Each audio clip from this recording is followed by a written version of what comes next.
Well, well, well, surprise everybody. No, this is not four-leaf whiskey. She is much better looking than this face, that's for sure. However, here I am. Sorry about the little bit of a delay, but her and I were having a little backstage chat and bit of an echo going on. Don't know why. Just want to make sure that nobody else in chat hears us or hears the echo. That's what I want to make sure,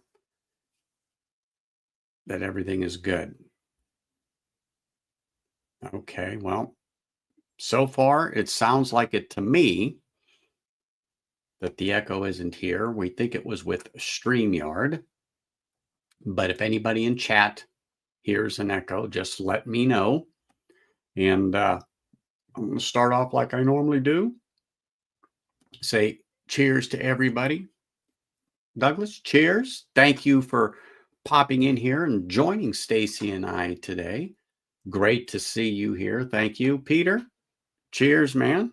Thank you for popping in here and saying hello. Always appreciate it. Paul, cheers, man. Thank you for stopping in here and saying hey. Always great to have you here. But as you guys had seen, Stacy is joining me and I'm in her time slot. She's just going to join me for a little while and guide me down this path of this bottle that I had gotten of Irish whiskey. And it's the first one I have seen here in Las Vegas. So I was really excited about it and picked it up. And so she has agreed to spend a little time and take us on a little journey and give us a little information on the distillery, because I know nothing about it. And she'll tell you she is no expert, but everybody knows, like I do, she is our resident guru when it comes to Irish whiskey. If anybody knows, it's her. So without further ado, let me bring her on. Cheers. Hello. I'm not excited about this at all. What? The echoing is gone. Yeah. I think it's just StreamYard's been having some issues. I do too. I had trouble loading, like I was telling you in the beginning. It was funny. I had to close out and reopen it, and it seemed to work. Yeah. It was fine this morning. I was streaming this morning at, let's just say 6 a.m. my time, and it was fine. No problems. It was no problems, after I restarted it. Something happened. Yeah, I went all the way out, came all the way back in. Sometimes I did too. I popped out, come back in. That's why I told them what I did. Give us a minute. We are here. But now, I've not opened this, but what I'm going to do is I'm going to open it so I can pour it in a glass. Oh, you didn't open yours either? No, I said I was going to crack it fresh for you. Oh my God. I thought you were referring to me. No, okay. I got a fresh one so I can experience exactly the same. Okay. So let's Trust me, it'll get drank. Pour it in a Glen and we'll cover it. And then you can talk to us a little bit about the distillery, proper pronunciation. Killowen. See, and she'll say that a few dozen more times. Sure. But I really was excited to see this on the shelf.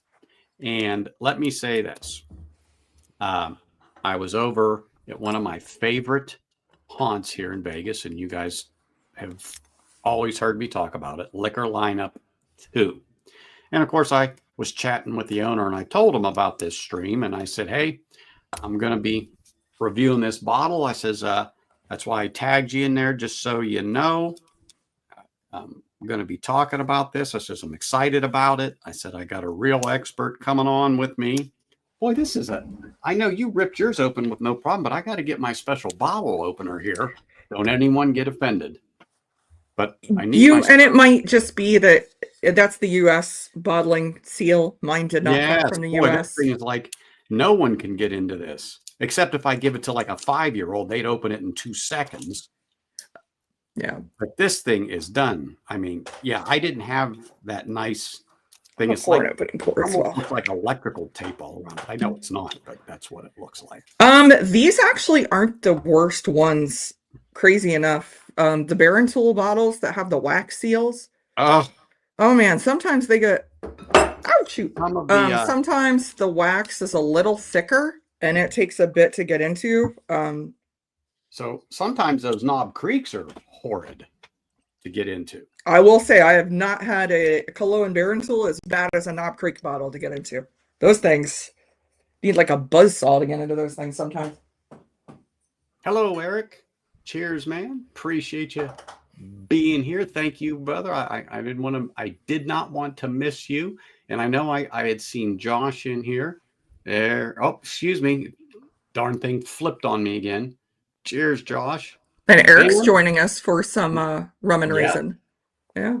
yes. And Hanging AZ is joining us. So it's always great to see Hey, him. Hangin'. And look at this. Look at this. Hey, Mike. I just going to say is as you all know, Livewire, there's going to be a substitute tonight, and it's not my fault. It's not Mike's fault, but he has this guy, and I'm not mentioning his name, but he sits on the bench, but usually the bench in the locker room, and just before forfeit, and I'm not available, Mike may pull this guy. Well, he pulled this guy. He's going to actually give him a chance and $5. So who knows what's going to happen on Livewire at 6 my time? Who knows? But you probably are going to want to tune in to find out. That's all I'm going to say. And just like I said, I'm going to say it right now. It's not my fault. That being said, that's the disclaimer, people. But like I said, I was over at Liquor Lineup a week from this past Friday at a bottle signing over there. Independent Joe showed up, and he and I got our bottle signed, and we talked, and I broke open my pail of ice cream while I was there and gave out pours, and Joe had some out of my bottle that's here, and we chatted, and I picked this bottle up and was really excited about doing this stream, and Stacy offered this, and let me pour it. I'm sorry, I got the gas. No, you're okay. Pour it and cover it up so it has a chance. No, and I need to still send you a flight of Killowen. Well, I did not get a chance this week. Well, you know, you and life I and all. will do that on. Yeah, but we'll definitely get stream. together and do that. Yep, and we will do it up proper like. Oh my gosh. Sorry, I got a little whiff of that. I'm like, oh my gosh. Sorry, people. I'm trying not to do that. Now let me put my topper on there. Boom. Okay. I just want to cover that up, and we want to let it open up and do its thing. Man, that was fragrant right off the bat from that. That thing. Killowen, really? they got big flavor. Well, big flavor, big little, high ABV. What it reminded me of, and when I got that flavor, is when I first opened the tail of ice cream. The first thing that hit me on that tail of ice cream was vanilla. And I didn't have the bottle, you're opening it in front of you. The vanilla on that tail of ice cream was fabulous. I wasn't expecting. I gotta find that one. And that is when I did that and I got that essence from the bottle, I'm like, holy smokes, that is going to be amazing. That is for sure. Amazing. You ordered a tail of ice cream. You should. I went to look for one. I had to do a pickup at a liquor store, and they said they had stock, but I didn't realize when I got there it was bourbon drop day, and there were 200 people lined up, and I'm like, yeah, I'm not going to be getting in this line. That's right. You love your hubby to death, but yeah, I'm like, I'm just going to pick up what I got, the Irish that I have to pick up for whiskey tasting. There you go. What I have to pick up, and I have to pick up Irish. The Scotch can wait. Well, they let me bypass the line when I told them I'm just here for Irish. I swear I'm not buying any bourbon. Hey, I got you. You got to keep your word. Yeah. Because, if you got that little bit of an in there at a place, you got to keep it. So I totally get it. But man, it is good. And so when I popped that top on that, it was something else. But anyway, like I said, I picked this up at Liquor Lineup. I'm really excited to get it. It's one of my favorite places to go here in Vegas. Truly, fair prices there. I mean, I know he could get more for it. And there's a museum store, I call it, not too far away from him. He's nowhere then. He wants to actually sell what he gets. You know, he doesn't want to sit on it because you got a good price. What did you say that you paid for this one? 65. So that's basically the same price I pay in Ireland for them. Yeah, that's a very good price. Something like I told you, he's honestly a fair guy. I've never felt that I overpaid or anything like that, and he is truly a good and genuine person. You know, he's just, I like the way he does business. I like the service you get there. The people are knowledgeable. Saul is extremely knowledgeable.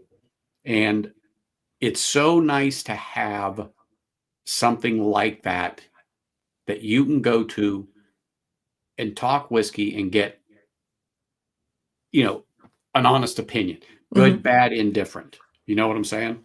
So he has a nice palate. So he samples a lot of stuff and he'll give you his opinion. And it's nice to have an establishment that's honest and fair, like they are. I mean, truthfully. That's really cool. They opened up another place, Liquor Lineup 3, and a friend of mine is up there. He was at this store. Now he is up there. But again, you get the same service. You got the same prices.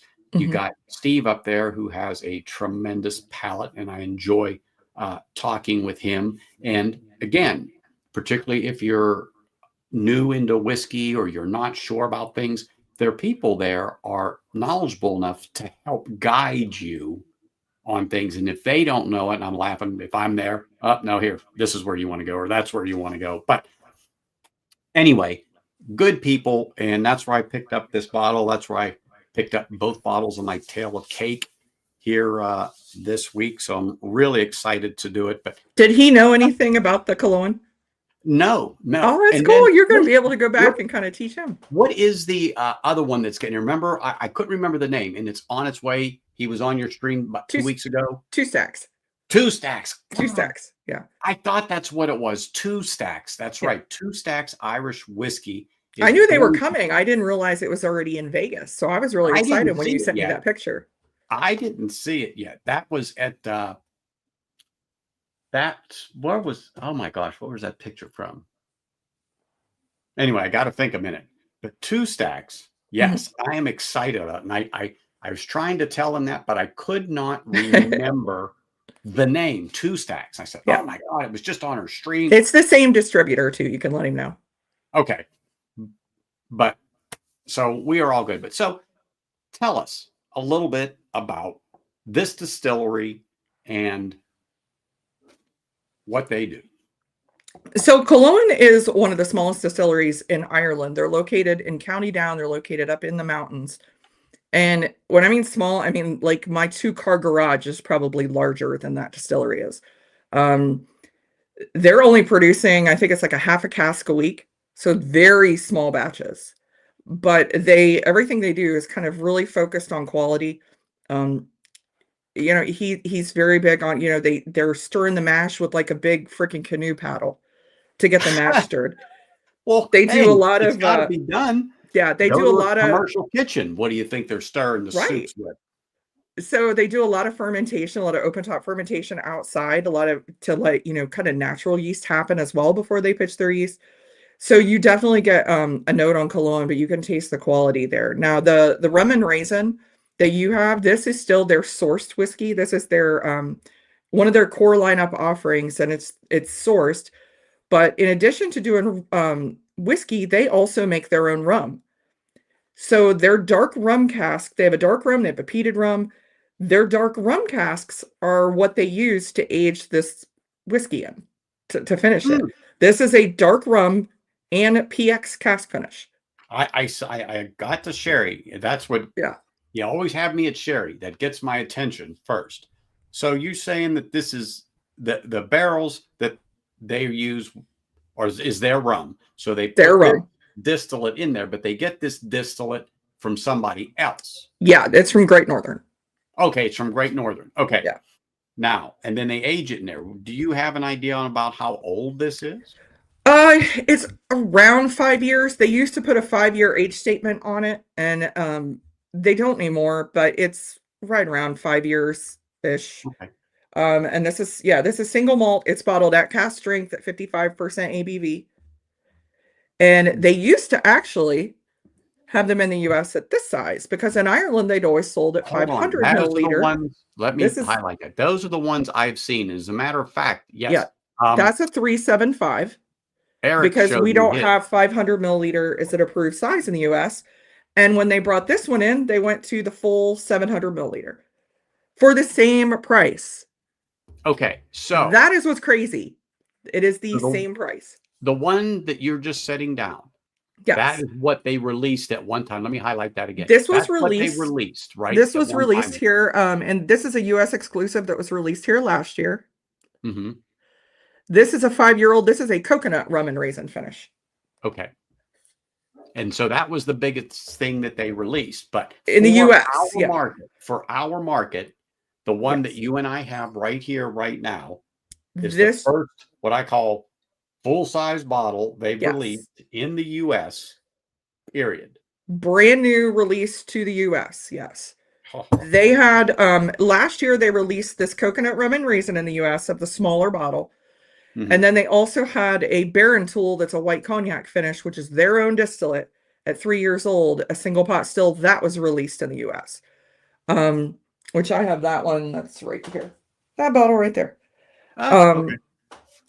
That one is their own distillate, which they typically release their own distillate at 3 years old. It's phenomenal. They do double distillation, they do worm tub condensing. I mean, they do all these really great things to put as much flavor as possible into the whiskey, which is why I freaking love them because they're, you get all this flavor, higher ABV. And I was honestly, that's why I was floored when I heard the price you got on this, because I'm like, man, that's a great price for this full bottle. I'm excited. Trust me. When I saw that, and what was funny, I was there earlier that day, and I walked in just to find out, to make sure I had the time right for the signing. And when I walked in, there was this light, like a halo, like somebody was shining a flashlight on the bottle, but it was the bottle of Tale of Cake. Or excuse me, Tale of Ice Cream. God, I got Tale of Cake on the brain. I know. We just drank the last of the Tale of Cake a couple weeks ago. And this was actually next to it, but because I was so focused on the scotch and I saw it, I was so excited that I reached up and grabbed that and held it into my hand and like, oh my gosh, I got it. But anyway, so I came back there that night and I'm just standing there and I looked up and did that double take and I go, are you shitting me? Reached up there. I'm telling you, maybe one bottle away from the scotch. I picked it up off of the rung there and held it in my hand and just went right over to the counter.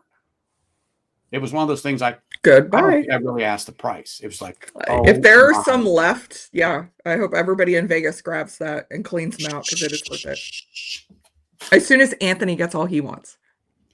And I will say, that liquor lineup, that's for sure. But anyway, like I said, Killowen, I've never seen here. I knew about it because of you watching your stream. I've heard you talk about it. And I was so excited when I heard it's here and walked in and seen it. And, this was a shoestring thing where we just threw this together because you had the bottle, I had the bottle, and that this week was a little crazy week for both of us. We had something else planned, but it just, because of my schedule, her schedule, things happened. So we put this together for you all. And so basically that's how this got to be. But I'm just so excited about this. So, this is a bottle I always usually have 2 or 3 at least in the house. And as soon as this is coming to my state as well, it's coming to Ohio.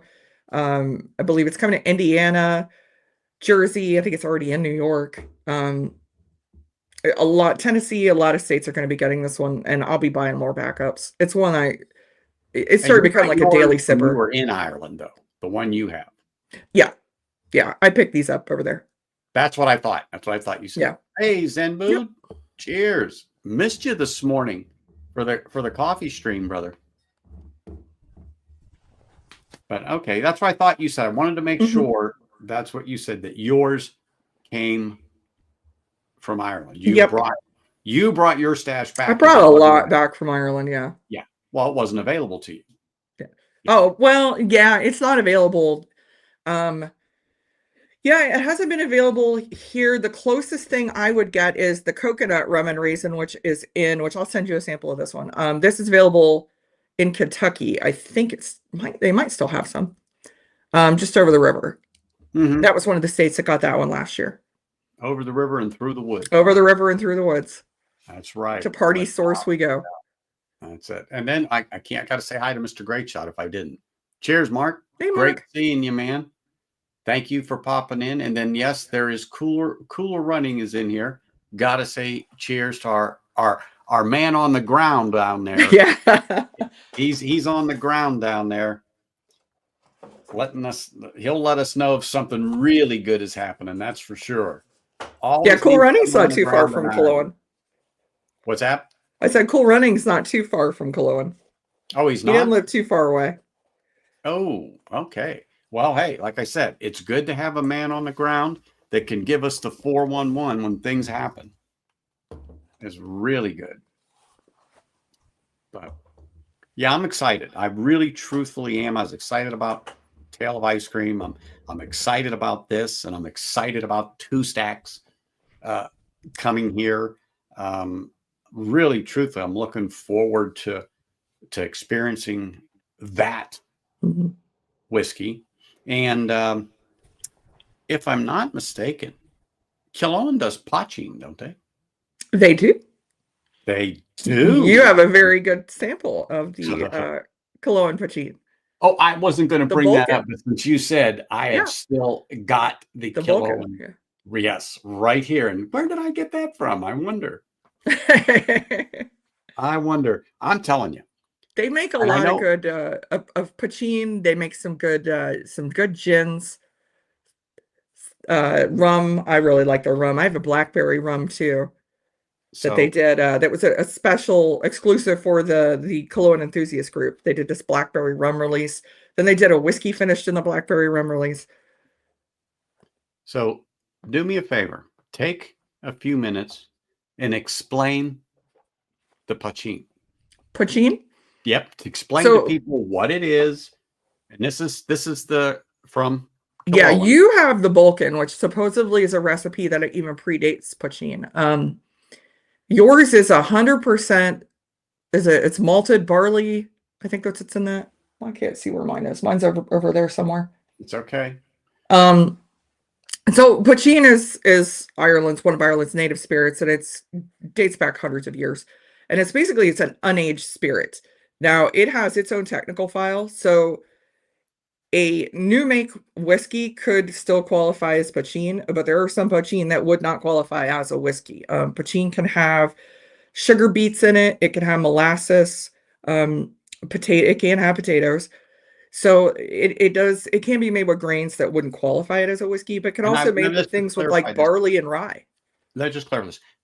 Ireland has specific rules on what you can put into whiskey and be whiskey like we have for bourbon. I'm just to draw a little line there so people understand. Yeah, so Ireland has a technical file for single pot still whiskey, for single malt whiskey, for single grain whiskey. They have a technical file that you have to meet those requirements to classify your spirit as Irish whiskey in those three categories. Now you can have some that fall outside of it and are considered. You'll see stuff on Killowen called a mixed mash bill, or that will just say Irish whiskey, like the Powers 100% Irish rye. You'll notice the bottle just says Irish whiskey because it does not fall into any specific category.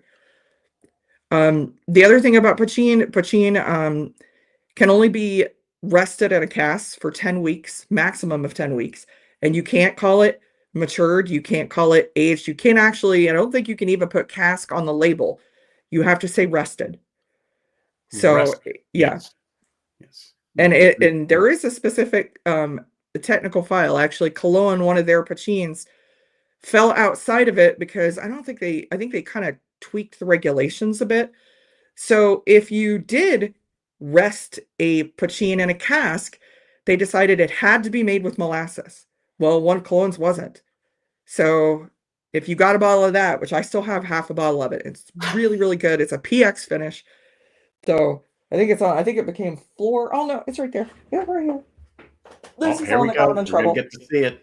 We're gonna get That's the one that got him in trouble. There you go. Penger. So that's the one that started PX out as wood rested. Started out as Pachine, but they couldn't call it that.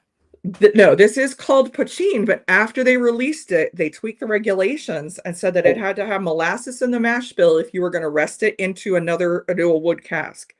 Gotcha. This one does not have molasses, so it no longer meets the requirement, so they cannot sell this anymore.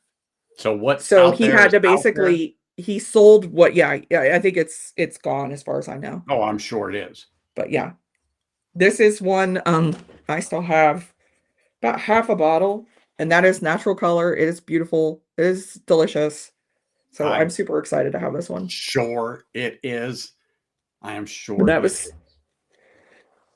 And they have a regular one that's not rested, and that one still qualifies. So that one is still available. Well, and it's yummy too. People like us, when I say us, who are new into Irish, they're just like people who are new into bourbon, new into Scotch. Everyone starts. But, and I've heard you say this, you before saying you're not an expert. It's just that you are an enthusiast when it comes to Irish whiskey. And you have devoted time and effort into understanding Irish whiskey, the distilleries, processes, and in this. So that's what I'm just saying. And I want people to understand that like I said, me and you are no way near experts, but in my opinion, you are our expert. You definitely are our expert when it comes to. I am happy to help, and you're, like people, you can send me pictures of stuff, and I'll tell you what I think about it. Oh yeah, I do. I tell people I gotta send it to my expert. I gotta send it to my expert. Yeah, I have people do all the time, and I'll tell them, I'm like, yeah, that's worth picking up. That's really good. No, skip that one. There you go. That's it. So what do you say we pull the top off of Glenn and take a nose on this Killowen Irish Whiskey Rum Raisin? I am so excited for you to try it. Okay. I'm going to take the top off. Let's see what we got here. Oh my goodness. Caramel vanilla?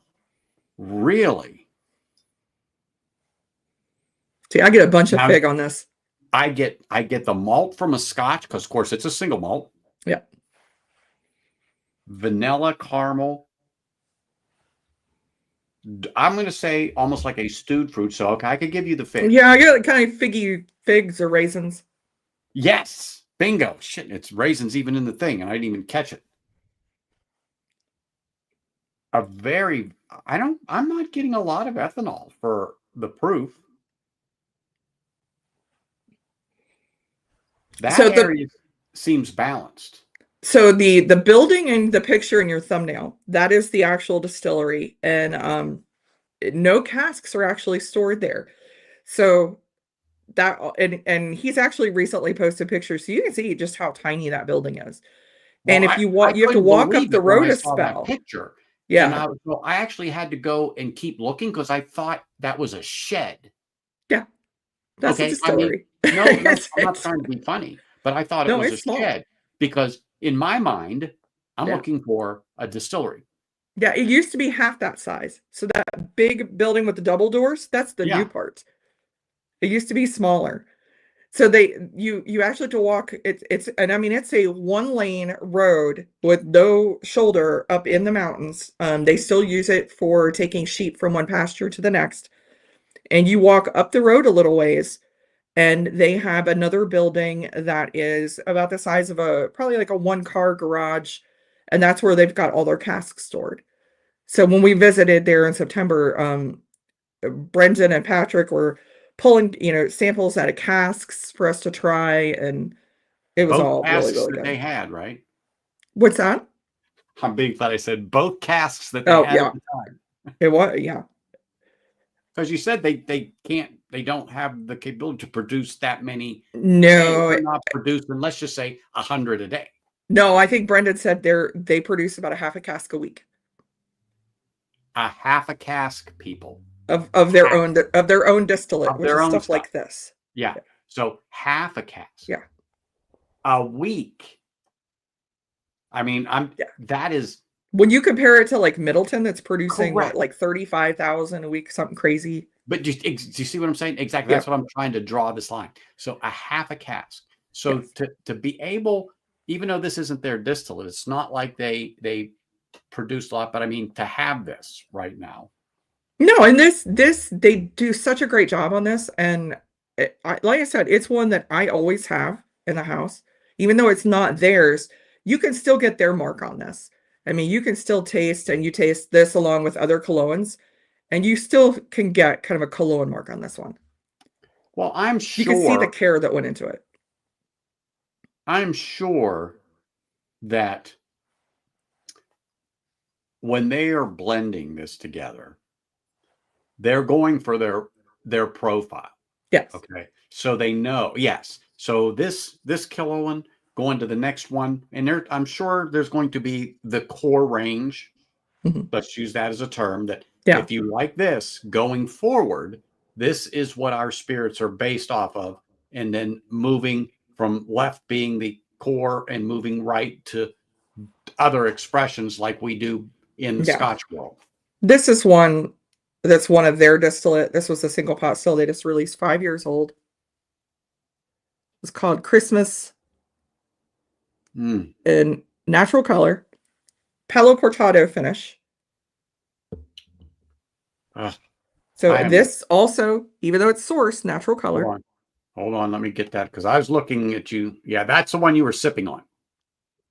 No, this is the one. Yeah, this is the one we're sipping. Yes, that is natural color. Yep. All of their whiskey is all natural color. That's the thing I love about Killowen and Two Stacks. It's all natural color. So the color you're seeing in that bottle is what it's coming out of the cask looking like. But look at the legs. That's what I'm holding this up for so people can see. Oh yeah, it's oily. Yeah.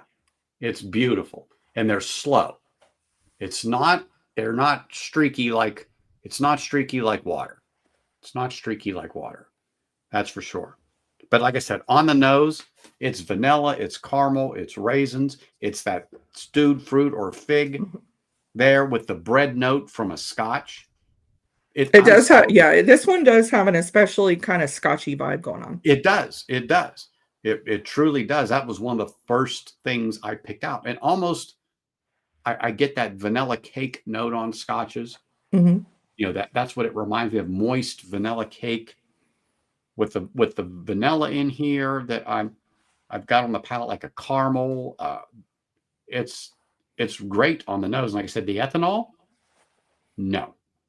I get like a Christmas cake with raisins with think like a syrup, like melted over the top, like oozing with syrup. Man, this nose is nice. Like I said, the ethanol is nothing. All right, I've got to get some of this across the tongue and sláinte. Cheers.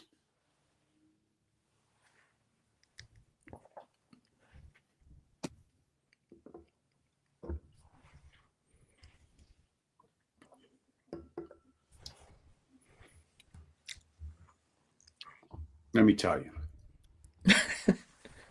Goodbye for $65. Let me get this second sip in, but let me tell you right now. Let me get the second sip in.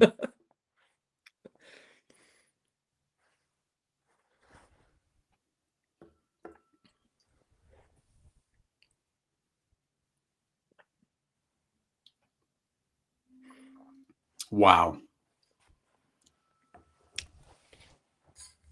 It smells as it tastes. Yeah, it really does. It tastes creamy, vanilla on the retro hail.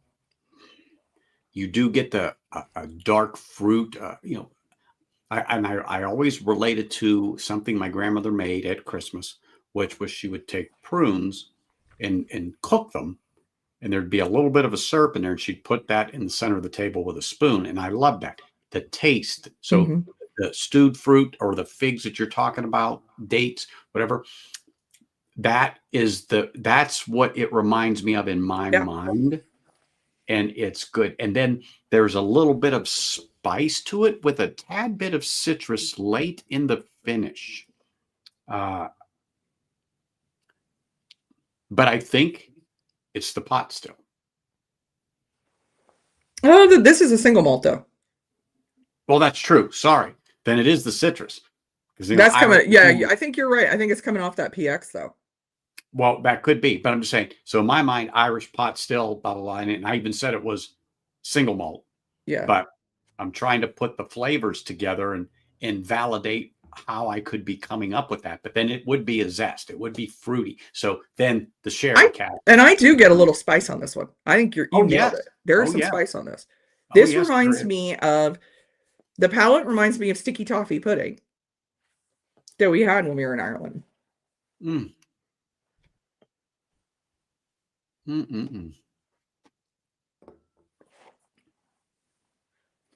This is fantastic whiskey. Hey, Donald. Cheers, Donald. Like I said, I absolutely love this one. This is one we always have bottles in the house. It's one I always reach for a lot. You could. I mean, you could reach for this thing as a regular sipper, but it's like you said, now it's available here, but it's not where you are yet. But when it becomes, but still, I can't imagine that. How do I say this? It's not going to be like finding Jim Beam. No, no. If you go, I can't remember all the states. If you go back and rewatch my stream with Shane McCarthy, basically any of the states that have 2 stacks, they'll have this Killowen Rum Raisin. It's the same distributor. So like I said, I know Indiana's going to get it, Minnesota, Ohio, New Jersey, I think Texas. I can't remember all the states that are getting this. And I think Tennessee. You stopped listening at Ohio, and you're like, oh, okay. Yeah. Just like I did when you said Vegas. I'm like, oh, okay. I'm done. I knew they're coming in. Ohio's on a different. They have specific buying cycles, so we won't see these until probably after April in Ohio. But I was really excited. I knew that they had them in California. I didn't know they'd made their way. They were starting to make their way out yet. So when you showed me that bottle in Vegas, I'm like, holy cannoli, that's awesome. They've already started getting in states. Well, I never seen it until boom, right there. And it's like, oh my goodness. I mean, Sal got to get a couple more cases of this if you can. I'm starting to get that citrus note that you're getting now, right at the end, right at the finish. It's on the finish. It's just like it's orange, but it's not like orange zest. No, it's more like a candied orange. Okay, but I'm getting that. Not the orange peel. No. Mm-mm.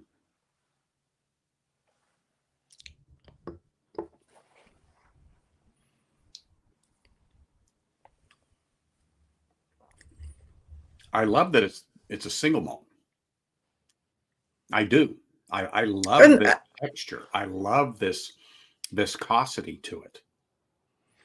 And honestly, their whiskeys do have a really good mouthfeel to all of them, even the ones that are, the single pot stills. And it's the care he puts into his whiskey. You get a good product for the money. I mean, I've recommended Killowen to a lot of people, and they are a good buy for the money. You're getting that higher ABV that we want in Irish whiskey. Same with 2 stacks. And let me just say this: not knowing much about them, only from you and watching the stream, okay. But a half a cask a week, okay. Mm-hmm.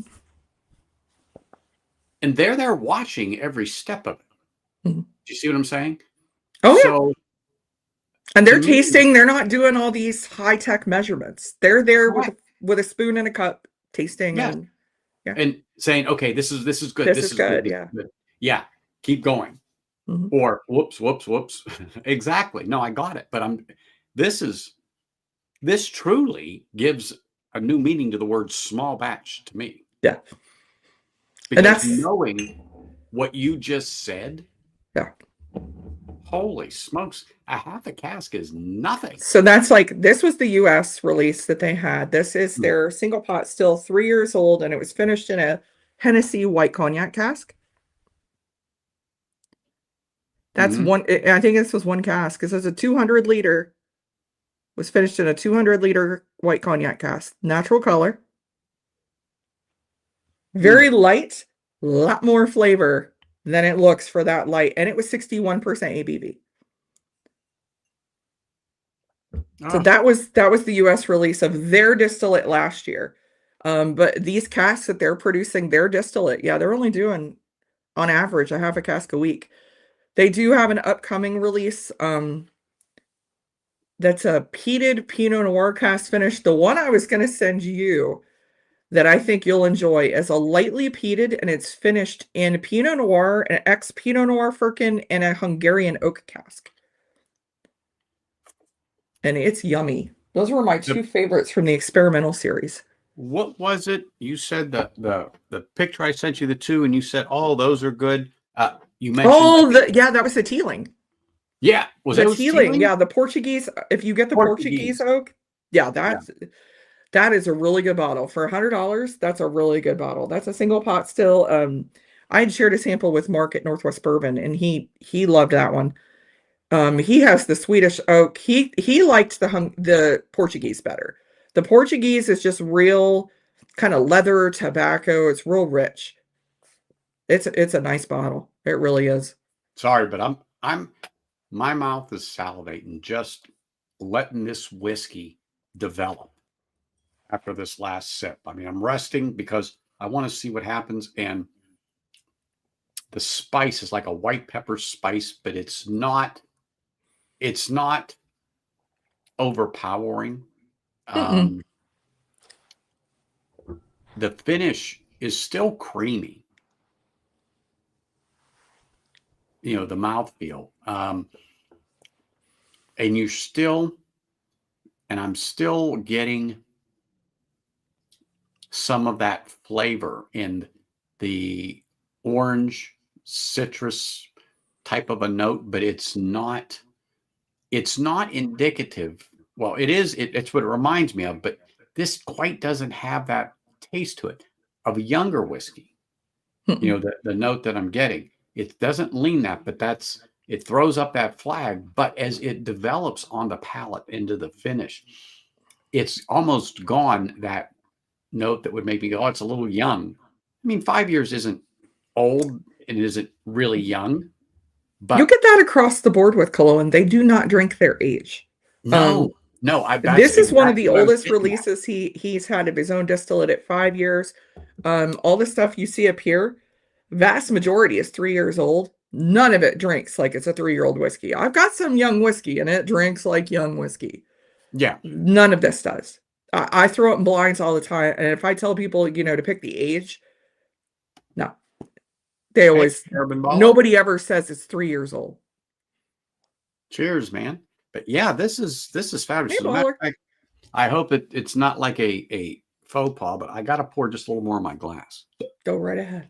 Okay, I just I actually poured some of the coconut rum and raisin. The US released to do a little bit of compare because I haven't had this one open in a long time.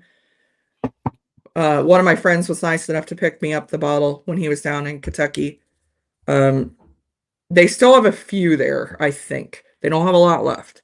And when it's gone, it's gone. They won't be making it again. It was a special release for the US. And it's more tropical with like a coconut cream, but it's missing that spice that I like that's in this regular rum and raisin. It's so nice. so, It so is, the you're right. spice. It's like I'm thinking sticky toffee pudding, but it is like somebody squeezed like orange over the top.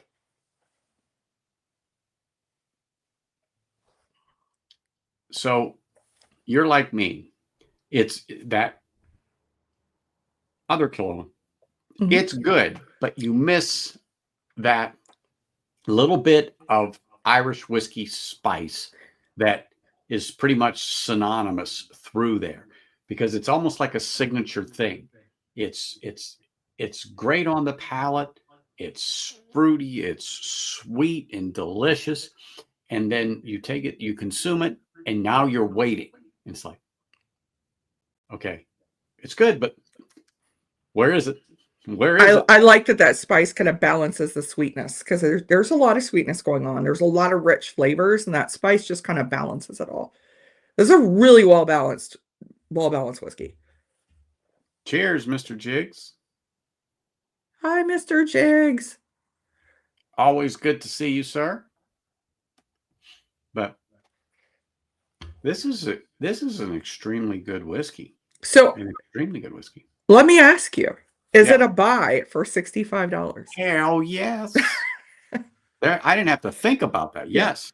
Yes. I'd spend 70. I think it's a buy at $70 without a doubt. Yeah. I would spend a lot more than I pay for the rum and raisin. It is, I can't tell you, it's fabulous in coffee. I make Irish coffee with rum and raisin all the time. I didn't think about that this morning during my coffee stream, but I did think about it enough to put a little Redbreast 12. But this now, I'm like, but I didn't have it open, and I didn't want to open it until now, because I always say I don't want any preconceived notions on something. But sometimes I can't wait. I admit I can't wait. I got to open it and just get a little taste of whatever it is. Or I'm at Liquor Lineup, and they may have something open. I go, oh yeah, let me try that. And then, you're sipping it, and it's like, oh yeah. And you reach over and you just grab that bottle, because now it's intriguing enough that, I'm going to lay these dead presidents down and walk out with it. But see, now you're going to have to roll back in and be like, you need more of this. Yes. But I didn't do that with this, because I already knew what you thought about Killowen. I already knew. And when I saw it, again, I just reached up and pulled it off. Went, are you kidding me? Are you kidding me? I was so excited. So I shared your picture. We do have, for those people who are on Facebook, there is an Americans of Killowen group. And Brendan Cardy and the whole team, Sinead, Shenda, Patrick, they're all members from Killowen. And I shared your picture. I said, hey, look at what a friend of mine in Vegas just found today. His first bottle of Killowen. I'm so excited for him. And they all loved it. They get so excited about people drinking their whiskey. So if you buy a bottle of Killowen, post it on, Instagram, Americans of Facebook, or Americans of Killowen Facebook. You will get someone from Killowen probably responding to you. I tagged them on Insta about this stream. Yes. Did you see he responded? I didn't get in there to respond yet, but I saw the notes. I'm like, oh, but the one I posted, Brendan commented, Killowen commented on it already. And I know he will probably be watching this. So hi, Brendan, everybody at Killowen, Shenda, Sinead, here Patrick. we are in Las Vegas. We're sipping on this thanks to Liquor Lineup here. Great place, and they got it. And oh my gosh, this is worth backing up. There is no ands, ifs, ors, or buts about it. It is worth backing up, people. Yeah, if you guys see this on your shelf, I'm telling you. I'm just going to highlight you again, because it's so worth it, people. And knowing now, if you see that now, how it's made, but how it is a buy all day long. It's a buy all day long. But listening to the story, and just like she said, my thumbnail had a picture. Well, I'm looking for the distillery, and I'm like, all right, there's the barn, or there's the garage. Where's the distillery? But that's really what I could find. And so, okay, I grabbed it and went with it. And I'm like, huh. But you just confirmed. No, that's it. That's it. Yeah. There are 4 people that work there. That is it. It is that. Yeah. This distillery team is 4 people. They do amazing work. They're passionate. And I think that's what matters. They're 4 very passionate people that are involved in that. Brendan Cardy is very passionate about what he does. And it shows in his whiskey. And that's why there is a whole group of people I mean, there is a Killowen enthusiast group called the Killowen Cult, and it is we are like that. We are very passionate about getting their whiskeys. Hey, Bourbon Baller, we're trying. I mean, she gave me Oh, the thanks, Lee. 411, and when I seen it, I knew it had to be a treasure, because if she's touting it, I had to get it. And I don't know of anyone else here in Vegas that has it. I'm sure it's out here, but I don't think anyone has reviewed it here in I wonder Vegas. if someone told them you need to get this.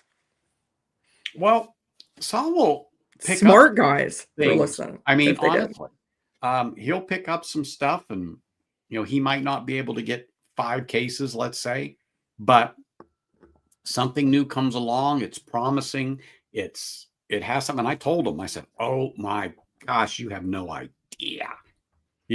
I'm paraphrasing my words, but yeah, I'm sure now he's heard this too, and he will be looking for more.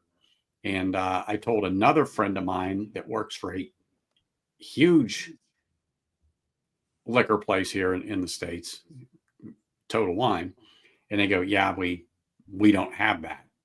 Hell, they didn't even have at this one. They didn't even have tail of ice cream, but it is in California. It doesn't make sense, but neither here. It's out here in Ohio. Yeah, well, Total Wine here doesn't have it. At least not where I go. And he looked, he goes, "Yeah, it's not in our warehouse here." Well, that's something going on with their distributor. Yeah. Well, who knows? Yeah. I have no clue, but Peter White, no, this is not their distillate. This is the one that's in the US now, is still the Great Northern sourced, and it is finished in their dark rum casks and a PX sherry cask. This is still their source whiskey that is in their core lineup. Totally agree, Donald. Totally agree. I totally agree. This is my first. Well, okay, that's not true. It's not my first experience. You know what it's his first whiskey. Yes, I went right to the deep end with the Pachin. I sent him the Balkan Pinot Noir rested Pachin. Yeah, that was I think 67% ABV. Yes, something crazy, 0.5 to be exact. Yeah, 0.5 now. We don't shortchange it, but it does not drink like that. This, if you didn't know and you had a nice pour, a nice 2-ounce pour, it would straighten your toes right out. I'm telling you, once that's set in, exactly. Oh my gosh, Bourbon Baller, if you haven't tried that yet, I gotta find one. I gotta find one for my husband. Buy all day long. My husband's a Scotch guy. He'll and he liked to tail a cake. We both like to tail a cake. Talking to some other people, they said, where they are, it got not terrible reviews, but middle of the road. And I go, well, taste is subjective. So, but I think it's like a tail of cake did too. I mean, people crap on it because it's just a sweet whiskey and it's gimmicky. I get it, but you know what? Sometimes I want a sweet whiskey. I want a dessert whiskey. I got it. It's something. I have a backup. My first one is half gone on that tail of ice cream, and so the third one is waiting. That's all there is to it. And there are some like that, like a backup and a backup. But that was good. But now this, you need to back up. I will be backing it up. There is no doubt about it. I am on the Killowen train here in Las Vegas. I'm going to hang my sign up back here and like, holy smokes. I can only imagine it is, without a doubt. But I also thought Tale of Forest was extremely unique, Bourbon Baller. And I went through the first bottle and I've got the backup sitting up there. But I thought that was one of the most unique scotches I had ever tried. And see, I think this would be good with a cigar too, the rum and raisin. I think with a nice Maduro. Well, I was thinking with maybe a Balkan Palmetto for the pipe, from Cornel and Deal, or maybe a straight Virginia, or we call it the Beast, is 51% Perique, which is a strong tobacco. Oh, there you go. Oh yeah. It just My depends. husband more like he smokes the Connecticut's. I kind of gravitate more towards the darker ones. Oh, they're perfect. That's one of my I'm still favorite. Bobby Bourbon Battalion got me hooked on these. The Deadwood Crazy Alice. Oh, I love those. I love those. Oh yeah. But this absolutely would go great with one of those sitting on the patio, little fire going. Oh yeah. This would be amazing. And it goes down really smooth. That 110 proof sneaks up on you. But you know what? This certainly doesn't drink at that weight. Not at all. Not at all. I would have probably gauged it at 100, 105 maybe, if you were asking me to roll the dice not knowing. I knew it wasn't 95 or anything like that. I knew it wasn't a heavy hitter. But it'd have been tough to get me to go to more than 105. And I know people say, people usually pick lower proofs for Irish, but that's why I'm like, at $65, you're getting a 55% Irish whiskey. That does taste really good. And I can't believe, they're gonna. And Irish I'm telling whiskey, you, it's a buy all day long. Aren't up there like that. In general, if you step away from the Bushmills and the Redbreast into the smaller brands like Two Stacks, like Killowen, JJ Corey, Tomingate, you're getting up there. You're going to see those higher ABVs, even Liberator. Those big brands, they're mass producing. They're making 80 proof. Once you get away from that, you're going to see, I think 45, 46% is about the minimum. They start going up from that. Oh, they should. To me, just like in a Scotch, 46 is the sweet spot on Scotch. I love the north of 46. But 46, non-chill filtered, no color added in the Scotch is like the holy grail. You just see the glow coming off of it. The angels are singing in harmony. It's like, okay. But I think this is the proof for this particular bottle. Donald, that's actually one of my questions for when you're on my stream. We're going to talk about Furcullen and Noel and where he is now, what he was doing, because he kind of fell off everybody's radar. But he had some great stuff at Furcullen. No, you did not. No, you did not, Brian. That was some just phenomenal whiskey from Clonakilty. I was so excited that the one I picked that was my favorite was actually the one that was the youngest in their own distillate. They're doing amazing work. They really are. O'Sheen's just he's killing it. Wow. But this is an enjoyable dram. Truly it is. It's a great introduction to Killowen, to what Killowen is doing. Well, if this is an introduction, I'm telling you, if they produce more whiskey like this and consistent, they are going to fly off the shelves here. I mean, that once you know to look. And they have, like I said, they have a cult following to the point we call ourselves the cult. And we managed to get bottles from Ireland. So there's already, a lot of their stuff isn't sold outside or sold, online in Ireland. I have a friend that always picks me up something when she orders it, because she's in a state that she can get stuff sent in, alcohol sent in. I'm not. I'm in a control state, but we always sell out. Their last release was a very limited release, granted, because they had a leak in the cask and it was only about 80 bottles. I think it sold out in 3 minutes. Typically their release yields, thinking like 180-ish, 120, 180-ish bottles. They sell out in like 15 minutes. Now you can find some on the secondary, but they're just, every bottle we buy is so good. So I'm excited because you're a peated fan. So I have a lot of the peated Killowen that I don't typically share that I'm going to be sharing out the wazoo with you. Because I know that you will absolutely appreciate it and love it. I'm down with that. I'm down with that. That is no ands, ifs, or buts right there. And the crazy thing is, all the age of the stuff I'm sending you is 3 and 4 years old. Does not drink like a 3-4-year-old whiskey at all. Well, I'm excited. I mean, truly, I am. I'm glad. I knew I was so excited for you to try it because I wasn't even glad you liked it. I knew you were gonna like it. I knew you were. Oh, I was confident when I saw sherry.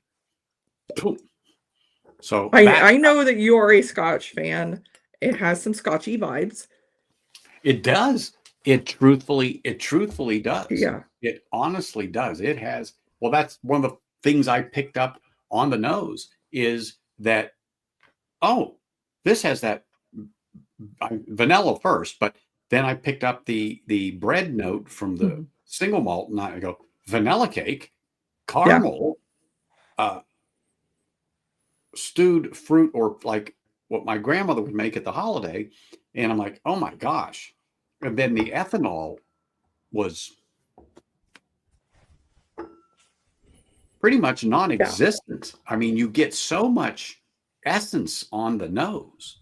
It's phenomenal. It's the perfect whiskey. Because it's got enough Scotchy vibes that Scotch drinkers like it. I can nose it's got enough it got enough strong flavors and higher proof that bourbon drinkers like it. You know, they ought to put this in a candle. Right? I have said that. Let me tell you, I would have a lot of candles if every whiskey I have that I said would make a great candle if they made a candle of it. Well, I'm telling Killowen right now, hey. Oh, I would love that a candle. That would be the whole house would smell like sticky toffee pudding. Pretty much. And I wouldn't have to go through the mess of making it. Oh, have you made sticky toffee pudding before? Yeah, no, I did once. In general, yeah. And it was good, but it's like, oh yeah. It was delicious, but the outer edge was all burnt, so I basically scooped out the middle, and I even did the sauce and the toffee sauce, and it was flipping delicious, but it was a lot of work. And I agree with Donald, Eric, and I was it last week? Yeah. I had a pour of the Glenmorangie 18, extremely rare, and it is a great pour at that price. Well, I mean, it's that proof. Scotch is like Irish, right? Or the older it gets, usually the ABV goes lower and drops. It does. Yeah. So, I mean, that's not unheard of at all. I've got, what is this one? I've got the 2002, the Bushmills Vermouth. That's 20-year-old, 21-year-old. It's 48. And that's a cask strength. So. Oh, there's a little bit of a difference. Wow. This is a really enjoyable drop. It really is. I am so excited to see what comes out. You know, tomorrow, next week, next month. So this is the only one that's going to be available right now in the US for Killowen. Yeah. You know, they're a small distillery. Part of, the people that are involved with Killowen are also involved with Two Stacks. So I'm very excited to see them both. I can tell you, Two Stacks, you guys in Vegas are getting, I think it's the Irish cream, which if you're an Irish cream fan, it's the best. Think of the best Irish cream you've had, and then prepare for it not to be your favorite anymore because it's just that good. Are you saying that will change your whole perspective on coffee? Yeah, it's double cream, double whiskey. It's just amazing. The Dram in a Can is coming. So the 4 packs of the Dram in a Cans. You still have one? Oh, all right. A few of them. You'll have to show them because there's people here in Vegas that don't know what that is. Let me highlight it. Right there. But Two Stacks literally makes whiskey in a can. And it's Irish whiskey, and it does not taste like the can. Nope. Does not taste like the can at all. Yep. I thought they're double wine cans, so it does not taste like the can. This is 43% ABV. So we're getting the single grain double barrel, single malt double barrel, the green one. So they're talking about releasing some of their finishes too. Their apricot brandy is so flipping good. I love that one. So to me, it looks like it would fit good in my backpack. It's really handy to have. We'll take them with us when we go like Irish road bowling, tailgating, that kind of stuff. If you're camping, it's just over 3 ounces in the can. This could be a little heavy, but Yeah. I would probably stuff it somewhere and take it with me. I can tell you, if you are in the Columbus area on St. Patrick's Day, downtown for the parade, and you find me, there is a very likelihood that that will be in my flask that day. Oh, of It course. usually is. I usually have a flask of that and Talnua Old Saints Keep. Well, hey, as long as it's not cold on St. Patrick's Day and stuff like that. Oh, I'm in the parade where I've marched in the snow many times. Oh yeah. Oh Yeah. yeah. You have to. You have to. It's all Yeah. part of it. But you've got to have something to You keep got, yeah. And yeah, most of my friends have flask. I joke, but it actually is the truth. I think by the end of the parade, I've already drank like off of 8 to 10 flasks because everybody's got whiskey in a flask and everybody's sharing it, and it's a good time. But oh yeah, yeah. yeah, I will be having. I always usually have Killowen Rum Raisin in one of mine. Well, it's my go-to. It would be like one of those, and I'm going to use the term comfort whiskey. Mm-hmm. It's good. It travels. No, it's always flavorful. I mean, no one is not going to like this in my opinion. No, everybody I give it to, it's one of those are like, whoa, what is that? Exactly. Yeah. Exactly. That is not Jameson. Sorry. Yes. Yeah. That was just a normal reaction. Jameson, please. This isn't anywhere near. Have you had the new one yet? The new triple? I don't touch Jameson. I mean, I have a it's pretty good of Jameson, actually, but I've never opened it. They came out with a new triple that's got a French chestnut finish, and it's pretty good. Yeah, I just haven't. I haven't touched that. I mean, I have in the past, but once. Okay, and again, I think Jameson is a good what I call shelfer. It's something that you can grab if you want to make some drinks with it or whatever. It's there. I don't buy it. Okay. I don't typically buy Jameson. For a budget pour on my shelf, I have Kilbeggan blended. I have Powers Gold Label's my go-to.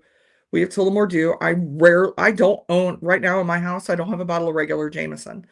This Jameson triple that came out, I'll probably buy a backup of that one. It's pretty good. So once you taste real whiskey, and I'm going to point this up, you just like, yeah, I can't do that anymore. Just like once you taste good bourbon, yeah, other than Jack Daniels for Jack and Coke, you just can't pour that in a glass over ice and say, oh my gosh, this is so good. Unless it's one of the single barrel selects or something like that. That's a whole different story because now you really see what's in a barrel other than what I call the shelfer. But yeah, I don't even have that on here. I don't have the shelfer Jack Daniels. I don't have the shelfer Jim Beam. No, I don't have the Jameson, the regular Jameson, but I usually keep something like that. Like sometimes I don't want, if I'm actually reaching for a low proof pour, I'll grab that. I'll grab, a Bushmills. Sometimes I'll throw them in coffee or just to have something around like, okay, we're going to be having, something we're going to do shots of or just have quick pours of. You don't want to put, it's not going to be something you're going to be able to sit down and actually enjoy. See, to me, but I want it still to taste good. And that I will say the new triple it's a good bottle. It's 28 here in Ohio, and it's got a lot of like chocolate nutty notes in it. I was surprised. It's a lot of caramel and toffee. I was surprised how much I liked it. I wasn't expecting to. Not a Jameson fan in general. Crested is still not available in the US. I wish it was. Crested is really good. Yeah, I was going to say, I don't think I have. I was just thinking about that. I was like, I don't think I've ever seen that at all. It is a Jameson blend. So Jameson is a blend of single grain and single pot still. Crested has a higher amount of single pot still in it and more sherry finish. It's so nice. And it's so cheap. It's only like $35-$40, but you can't get it in the US at all. They can get it in Canada. You can get it in Ireland. single Jameson single pot still is actually another one that they get in Canada that we can't get here. I keep hearing they're going to send it here, then they're not going to send it here because they don't have the quantity. Then they are sending it here again, but I haven't seen it yet. Yeah, me either. When he put that first one, he says the crested was good. I go, Jameson That's crested. good. I was like, never heard of it. I would still pick Jameson crested over the new triple, and I still do like, Donald, the original triple with the Malaga a little more, but the triple's not horrible. That's not bad. I don't think I've seen that here. It might be, but I'm not looking for Jameson, at all. I'm just not. I got a bottle to do a review of it. Like I said, I'll probably grab a backup just to have it. Probably get one, give my husband the rest of this one for like garage whiskey or something like that. There you go. When he's out in the garage and it's getting cold, just working in the garage. I'm not gonna put like an expensive bottle out there for stuff like that. No. These things need to be cared for. Yes, exactly. Yes, they do. It needs to be climate controlled. Yes, exactly. No, I laugh. Yes, I don't have anything in the garage. However, we have wild turkey, big old handle Wild Turkey 101s in the garage. There's a couple things. I mean, I'm not. I'm laughing. Okay. Yeah, that stuff, it won't hurt it. That's my opinion. Old Granddad, Wild Turkey. Yeah. It's not going to get hurt. No. And it's more like, my husband's working in the garage, or in the summer we're doing yard work or something. Oh no, I got it. Yeah. You got a fridge in there, and he keeps probably some cold beers. We've got a fridge in there with cold beer. You'd be right. I don't know of anybody when I lived on your side of the world and stuff that didn't have a fridge in the garage. It does seem to be it is definitely a Midwest thing to have a fridge in the garage. When they replaced the one in the kitchen, it came out to the garage. Yeah. We have it's a smaller one, but yeah, we've got like a large like dorm fridge in the garage with some beer, because the regular fridge is only like 30 feet from the garage, but I don't mind. I mean, it takes up less space in my regular fridge to have the beer out in the garage, so I don't mind. Yeah, and especially if you can find something on special, so you buy another case of it or whatever. Okay, it doesn't take up put it in there. Yeah. And at this time of the year, you can leave it outside in the garage, next to the fridge, and it's not going to get heated up. Oh no, it might freeze till the top blows off. It might freeze, but yeah. A friend of mine just told me a story. He said he was getting in his car, and he had bought all this stuff to make these cocktails. And one of the things he bought was actually bottled root beer. And he completely forgot about it until he reached back in his car and felt something sticky and felt a piece of glass, and remembered that he had that bottled root beer in his car. And it got down to sub-zero here for several days, and like, oh, that's going to be fun to clean up. So, bourbon engineer, I don't keep my Long Branch in the fridge. I keep that shit in a corner. We have a bottle of Long Branch in the garage. That's even too good of a spot for that shit. It's down here somewhere on the floor. Oh, I see it.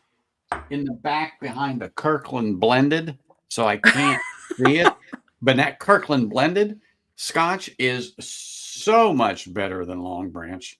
Kirkland sources some good stuff. They certainly do. Yeah, I think their Irish was Jameson. I think basically, I thought it tasted more like Bushmills. Good Irish. Yeah. Oh yeah. Mm-hmm. My water bottle froze, but I got everything out of the garage. I think the only thing I had in my car was a couple bottles of whiskey for tasting, but that's not going to. No, it was fine. It was absolutely fine. Yeah, exactly. Because here it's not bad in Vegas. However, we were down to 26 Fahrenheit, which is below 0 degrees Celsius. That's really cold for you guys, isn't it? It's really cold for us. I'd get up in the morning and I was like, ooh, it's cold. So it's 35, 40 here, so people are walking around in shorts. Oh, it was almost 70. Up 70 right now. This is our first 70-degree day, and I couldn't tell you how long. Yeah, it's not that here. But I have grass now. I've seen the grass for the first time in a month. So I'm really excited about that. So it's still there. Yeah, it's still there. Good. All the snow is Assure finally your melted. husband It's actually he'll be able there. to get out there and cut it soon. No. It didn't go It ain't away. going anywhere for a while. It didn't go anywhere. But no, and that stupid groundhog saw a shadow. So supposedly we're getting 6 more weeks of winter. We'll see about that. Well, you know, that's just how that goes, I guess. I guess that's just how it goes. Right, but, Donald, 28. Yeah, it's amazing after being cold for so long. I was going to say, 28. You had, Donald? Yeah, it's 37 here. Yeah, and it's been 40 over the weekend. I'm not kidding. I didn't have a coat on. I didn't even take a coat out Friday night. No, you especially, well, here today, the windows are open and the fans are running just to get the air changed out of the house because it was a nice day. It's all perspective, because when you go like in November, October, November, it drops down to 40, you're freezing. In February, March, it gets up to 40 and it's like, all right, lose the coat, throw on shorts, we're ready. Hey, Mr. Long. Cheers, brother. Cheers, man.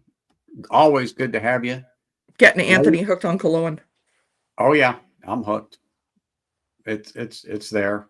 And I'm gonna hold the bottle up for Mr. Mom here. Hold on. I gotta do it because so he knows without a doubt. This will be one that you're gonna have to look for. The Killowen Irish Whiskey, the rum and raisin at 55 ABV, 700 ml bottle. Oh. And you only paid $65 for that. Yeah. So that was, I'm assuming that's around the same price as Redbreast 12. Oh, sorry, I'm just reading the back. Copper pot filled, direct fired. Yep. Small batch. Oh my goodness. Non-chill filtered. Passionate about transparency. That's what I like. I'm reading this, people. I'm not making this shit up. It's right. So one of Brendan's original releases, the experimental bonded series that I'd had, and I wish I'd have kept it. He actually was so transparent that they told him he couldn't release it. So it came with all this. The label had like Sharpie blacking out things on it, and he included a card that explained that the Irish government thought some things on it were confusing and made him mark out things before he released his bottle. So you got this bottle that had Sharpie all over it. And I wish I'd have kept that. I wish I had. James, yes, that is his own rum cast, James. Where the hell have you been? Your ears should have been burning. I've been talking about you going, where's my UK representative in the house? Boom. There we go. Now life is good over here. That's for sure. So on the bottles that he sells, that's his own distillate. He actually includes the Baron, which is called, it's this line that's called Baron Tool. He includes a card that shows, the mash bill by Sachs, the fermentation, the distillation, if it was open top, the entire maturation. And those cards are in every single release. So that's for these Killowen Baron Tool bottles. So all of those, including the US one, he does all his measurements by the sack. He'll tell you about if it was open top distillation. He'll tell you exactly, the hours they distilled. He throws all this extra information in. It's crazy. Oh my so God. This was the US exclusive. 8 sacks malted barley, 4.5 sacks unmalted barley, 1 sack of malted Maris Otter barley, 1/4 sack oats, 1/4 sack wheat, and then matured in a white brandy cask from the Cognac region of France. So on the back of this bottle, oops, sorry. No, you're okay. on the back of the bottle here. Mm-hmm. I did not read anything because I didn't want a preconceived notion about flavors and notes. Rum raisin was already in my head, but it says distilled in Ireland, 100% single malt Irish whiskey. After aging in a bourbon cask, this single malt has been divided and finished in Killowen's own dark rum cask, Mm-hmm. PX sherry butts. I think it's the country. Is it Louth Malt? County Louth. County Louth. Okay. Yep. County Louth. Sorry, I had to get a little more light and get my bifocal on it. Is the perfect complement to the marriage of PX sherry flavors of prunes. Ha ha! Prunes. Remember what I said? You said prunes. Prunes. Holy smokes! Figs, raisins, combined with rum's tropical Caribbean notes of coconut and vanilla. And I didn't. So get the you nailed coconut, all those notes. Yeah. Holy crap! I told you the stewed prunes. Yeah. Oh my god. Oh my gosh, that's amazing. I didn't read any of this. I didn't read any of this till now, and I didn't read that. That was a reaction like, holy crap. But that's what that reminded me of. That's exactly what that reminded me of. You know, my grandmother passed away years ago, but that just popped into my head, and it is before recently, but to see it in pretty much black and white, I'm like, oh my gosh, that is something. When like I said, I get that sticky toffee pudding. When we were over there were a couple spots, and one of them was in a pub in Rostover, which was just down the mountain from Killowen. And we went in for lunch, and for dessert, we had sticky toffee pudding. And that's just what it reminds me of. It's those dates and the molasses and the spice and the cake and just the richness. That's what comes off in this. And I think it's just a nice desserty whiskey. That's in this whiskey. Yeah. There is no doubt about it. That is in this whiskey. I mean, I'm just, that blows my mind what I read there about the flavors of prunes. You nailed it. You got all the flavors. I didn't get the coconut. All the typical tasting notes on this one. I did not get the coconut, but the vanilla. I don't get coconut on this one as much. I get it on the coconut rum and raisin one I do, but no, I didn't get coconut at all. Now that it's in my head, I can search for it and see if I can't pick it out. But the vanilla, it's one of those things. It's like suggestion. Now that you read that, you could kind of see where there would be a toasted coconut note, but I could also see it's more like a vanilla and like more of a nutty note. I don't get coconut as much on this one as I do all those other flavors. That vanilla and that cake note and the like fig, raisin, dates. Mm-hmm. Yeah, I will say yes to all of that. And so now that you said coconut, I'm just going to have just a tad more of this. I think you're going to have to go back and get another bottle. I think it's got a hole in it. Oh, there's going to be another bottle. There will be another bottle behind. Like I said, there's a reason why I always have at least minimum 2 bottles of this in the house. So and you see, I've got a lot of Killowen up here. Whole lot. It goes off screen. There you go. Yeah. Now this is a synthetic cork, but I don't care. I'm fine with the synthetic cork. You know, there are some people that get offended because it's not. I would prefer this. I prefer that. I never have issues with the Killowen corks losing their seal. I never have had a problem. This has a nice, I pushed it down through them. Like, yeah, this is nice, and pop. It's a nice seal on those. Yeah. Yes. And I've had some where the cork actually will separate from the top. I've never had that issue with Killowen either. And nothing worse than that. I've had, there's a couple certain brands that I have the cork separates from the top frequently. And it's certain bottles, they've just got a bad batch of corks, and it's common. It's all the time. Mm-hmm. But now you're going to have me. Now you're going to have me search for some coconut here. But if I have to do it, I will do it for the viewers on our channel. That's for sure. Oh, It has to be done. It has to be done. Just so you know, I didn't make a stink about it. I've finally over 450. Congratulations. Yeah, I didn't say our word, but I made it over 450. And yeah. Congratulations. I know. I know. I'm almost Happened. to 1,000, but I'm a slacker about getting content out there.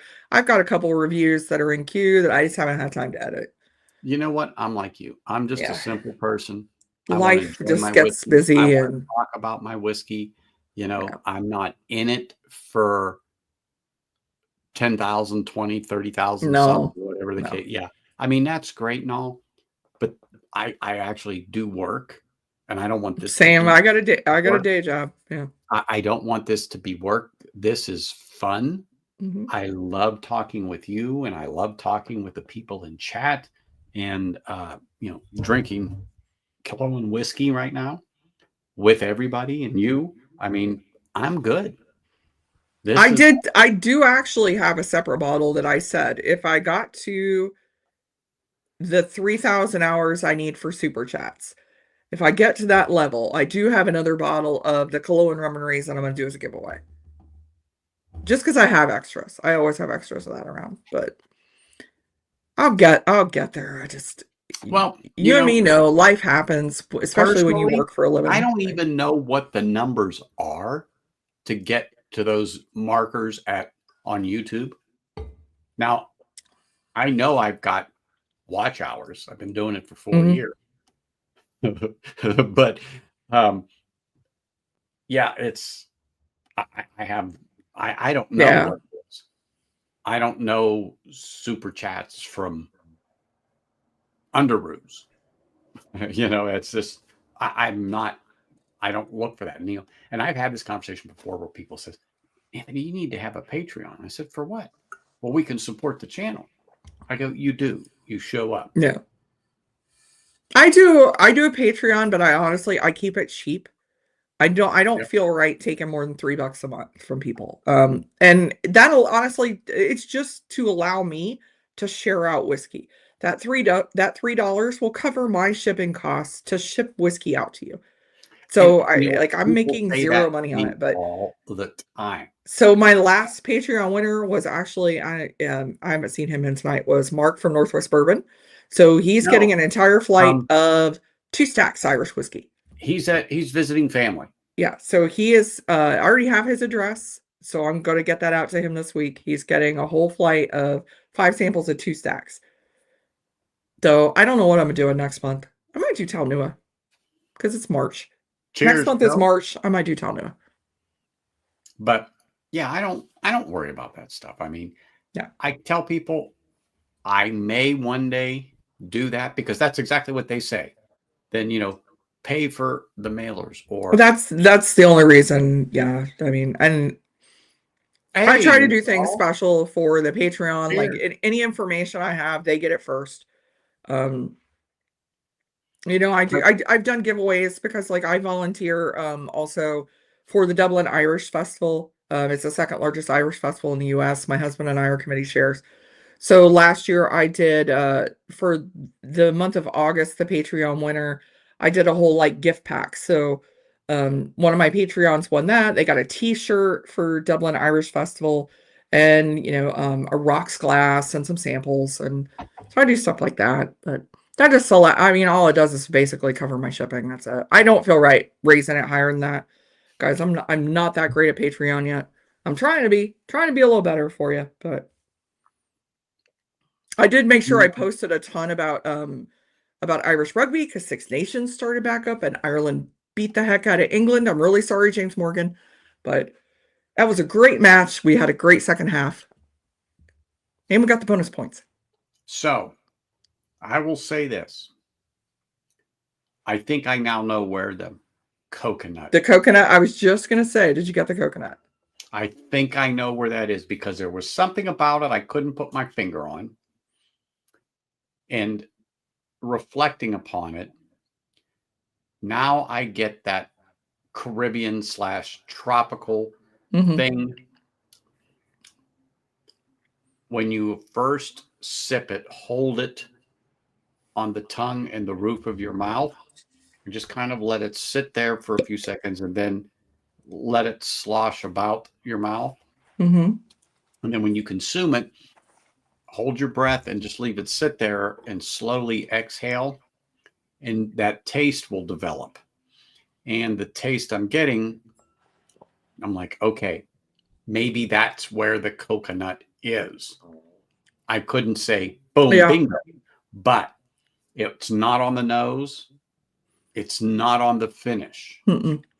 But there is something there on that initial sip. I could see coconut. I mean, I could see vanilla cream too. Yeah. Yes. When you just let it rest on the tongue, between the tongue and the roof of your mouth, and you just kind of hold it there and just let that develop a little bit before you consume it, and just kind of let it wash over the teeth and gums and everywhere else, and hold it, and then just take it down, and then just hold your breath a little bit and then slowly exhale. That's the thing. That's the thing. I mean, that's just me. Irish football, Irish rugby. I got into rugby about 3 years ago watching Six Nations, and I've tried to watch it every year for at least Six Nations. I've started watching a little bit more, but now, Joe, I'm not going to get that out of my head. Bielem is my favorite player. He looks a little bit like my husband, I think. I put the lime in the coconut. Yeah, I'm not going to get that out of my head now because now I'm thinking of the song in my head. That's got to be coming from that rum cask. Of course it is. I would say absolutely it is, because there's nothing else in the distillation process that I could think of that would impart that. No, not that I could think of. Flavors come from the barrel. So you got the bourbon, you got the sherry, and then you've got the rum that it sits in.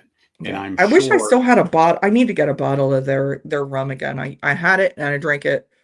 I still have some blackberry rum, but I don't have the regular.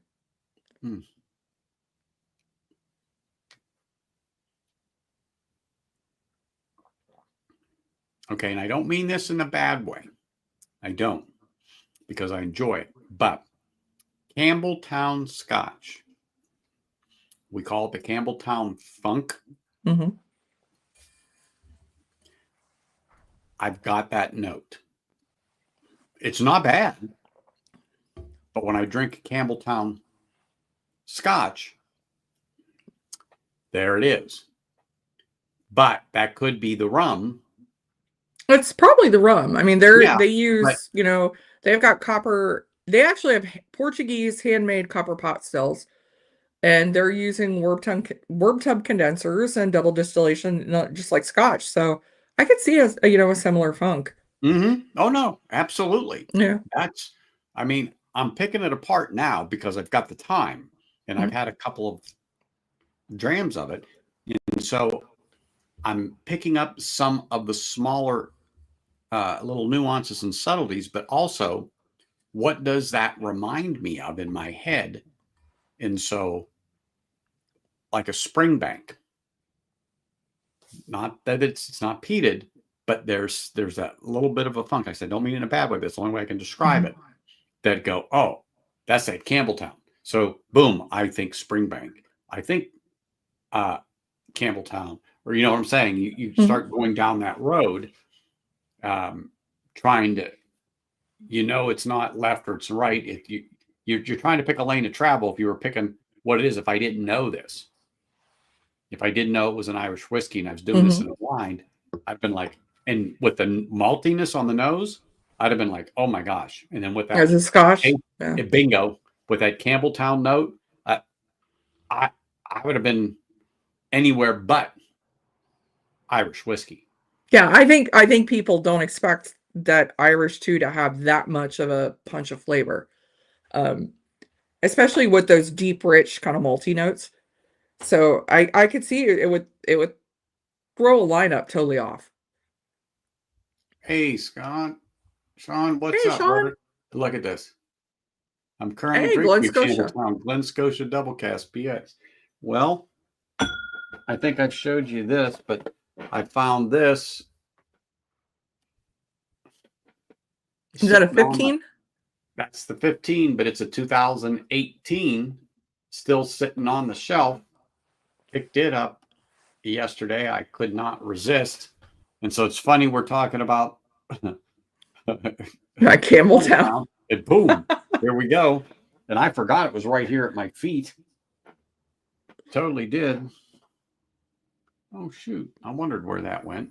Okay, I got tobacco all over the place. I just looked down and went, oh, I forgot I set that there. Here it's so cold out. I have not smoked a cigar in a long time. Well, today was beautiful to sit out on the patio with the sun hitting you at 70 degrees. Well, it wasn't 70 degrees then, but even at 62 with the sun out there, oh, it was warm to the point to where it's like, wow, it's really warm out here. You know, like, oh my goodness. But this is amazing whiskey. The flavors I'm picking out now is, like I said, I have the time to sit here, talk to you, pick it out, and get some guidance as it develops and it opens up. And, you know, I'm having another pour and another pour and another pour. But that's what you got to do if you're going to experience this whiskey. Yeah, you never want to just try one time. You just want to plant your cheeks somewhere and do a pour and be able to have a discussion with somebody that knows this stuff, that can help guide you and not so much tell you what you think, but when you're trying to figure the notes out from the essence to the actual taste, you know what I'm saying? It really does help to have a guide. So we've had this conversation, I think you and I, but there's a lot of people that don't like peat, and I can understand you like it or you don't.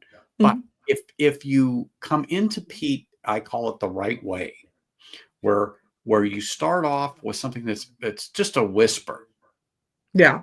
That's like a footnote. Okay. And you just start moving your way up. There's no way you couldn't like it. That's what I tell people. There's no way you can't like it, because like the bourbon cask, the sherry, and then the rum cask has an influence on this whiskey. Peat also has a special influence on whiskey also, to where it adds some more depth. It does. It complements the flavors in there, particularly that salty sweetness with that smoke in a scotch. How come? So some people say, oh, I love that salty sweet caramel. You get a bit of salt, you get the sweet. Oh my gosh, that's good. Well, when you add that little bit of peat in there, oh my goodness, and as long as the peat isn't pungent and overpowering, oh my goodness gracious, you can taste the peat, you taste the sweet, you taste the salt. I think that's why Two Stacks is so popular. Just that little bit of that 2% peated malt. It adds a depth, it adds a richness to it. Well, and of course, you're right. I mean, I recommend for people who are new to peated whiskey. I mean, Irish peated whiskey is a good way to go, because you're still getting that sweetness. And start with something like Two Stacks that just it still has that sweetness, it still has all that flavor, and it's just that 2%. Or, you know, the legendary Silky or the dark Silky is what got me into peated whiskey. I thought I hated peated whiskey. I did not think I liked it. And then I tried the dark Silky. I'm like, holy crap, this is really good. This tastes like freaking like Easter ham. And I loved it. But that's it. Now once you get the taste and you get how it accents whiskey, wow, what it will do. Serious. And I mean, just because you like one peated whiskey, I mean, you're not gonna like them across the board. I still like, I love Ardbeg. You know, I'm not a 10 fan. I don't like, Lafroig. Yeah, I don't like that at all. Lafroig 10, ick. That's thank you. That's medicinal. That's very medicinal. Yeah, at its finest. My husband, a huge Lagavulin fan, absolutely loves Lagavulin. Yes, he likes that sweeter peat. Yes, ma'am. I have So, no yeah, I problem mean, with even just within the realm of peated whiskey, there's so much variety. it. I mean, oh my goodness. Yes, I just love that. Oh, But you went with sitting their here, tawny port. yes. But sitting here with the Killowen and being able to truly experience it. And wait till, sometime next week when this bottle has a chance Mhm. just to open up a bit more, and to start coming to life. You know what I mean? Mhm. A little oxidation in a week, 2 weeks, a month, as time goes. I am sure that this whiskey is going to really uh, It's the become notes you're ferocious. currently getting turned up to Yeah, 11. It just, yeah. yeah, yeah, No, I would not, Greg. No. yeah. Well, No. got to remember, poor man's in a nursing home. I'm surprised they still have him out at this time of night. I mean, it's God, no. almost 8 o'clock. I know, I know. It's got to be I diaper call season. Lefroy as like an ER biohazard bin set on fire. Oh yeah, So, it's Band-Aids like, and why heat. would you drink this voluntarily? I just Oh my don't. gosh, the 10-year No. sherry, the Lefroy 10 in the sherry cask is so good. But again, Lefroy for me is kind of like oh my Maker's Mark. goodness, look at Hey, this Top guy. Dog. He finally woke up from his afternoon Yeah. nap. Yeah, Lefroy with Scotch for me is like Maker's Mark with bourbon. It's like you guys you're going to keep throwing it at me, and eventually I find one that might be okay. It's never going to be anything I'm going out and buying. And you know what? I don't mind certain Maker's Mark, but for me, and no pun intended, it doesn't hit the mark. I I don't have like bottles it. of it. Don't I like it at have all. bottles of it unopened. I've had them. I bought them when I bought them 3, 4 years ago. That how do I say this? I thought I might like it, but before I opened them, I was able to get some other pours just at other events. And a real good friend of mine swears by it. And, he's Mhm. been down there and had, I forget what it is. He's an ambassador. So I don't know. They have a program anyway, but he's No, I got know it. what you're talking about. Yeah. Yeah, yeah, yeah. I can't think of it. But anyway, so he really enjoys Maker's Mark.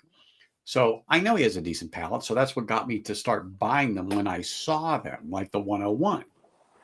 And, but I've had pours of them. And I went, huh. And it was just a standard Maker's.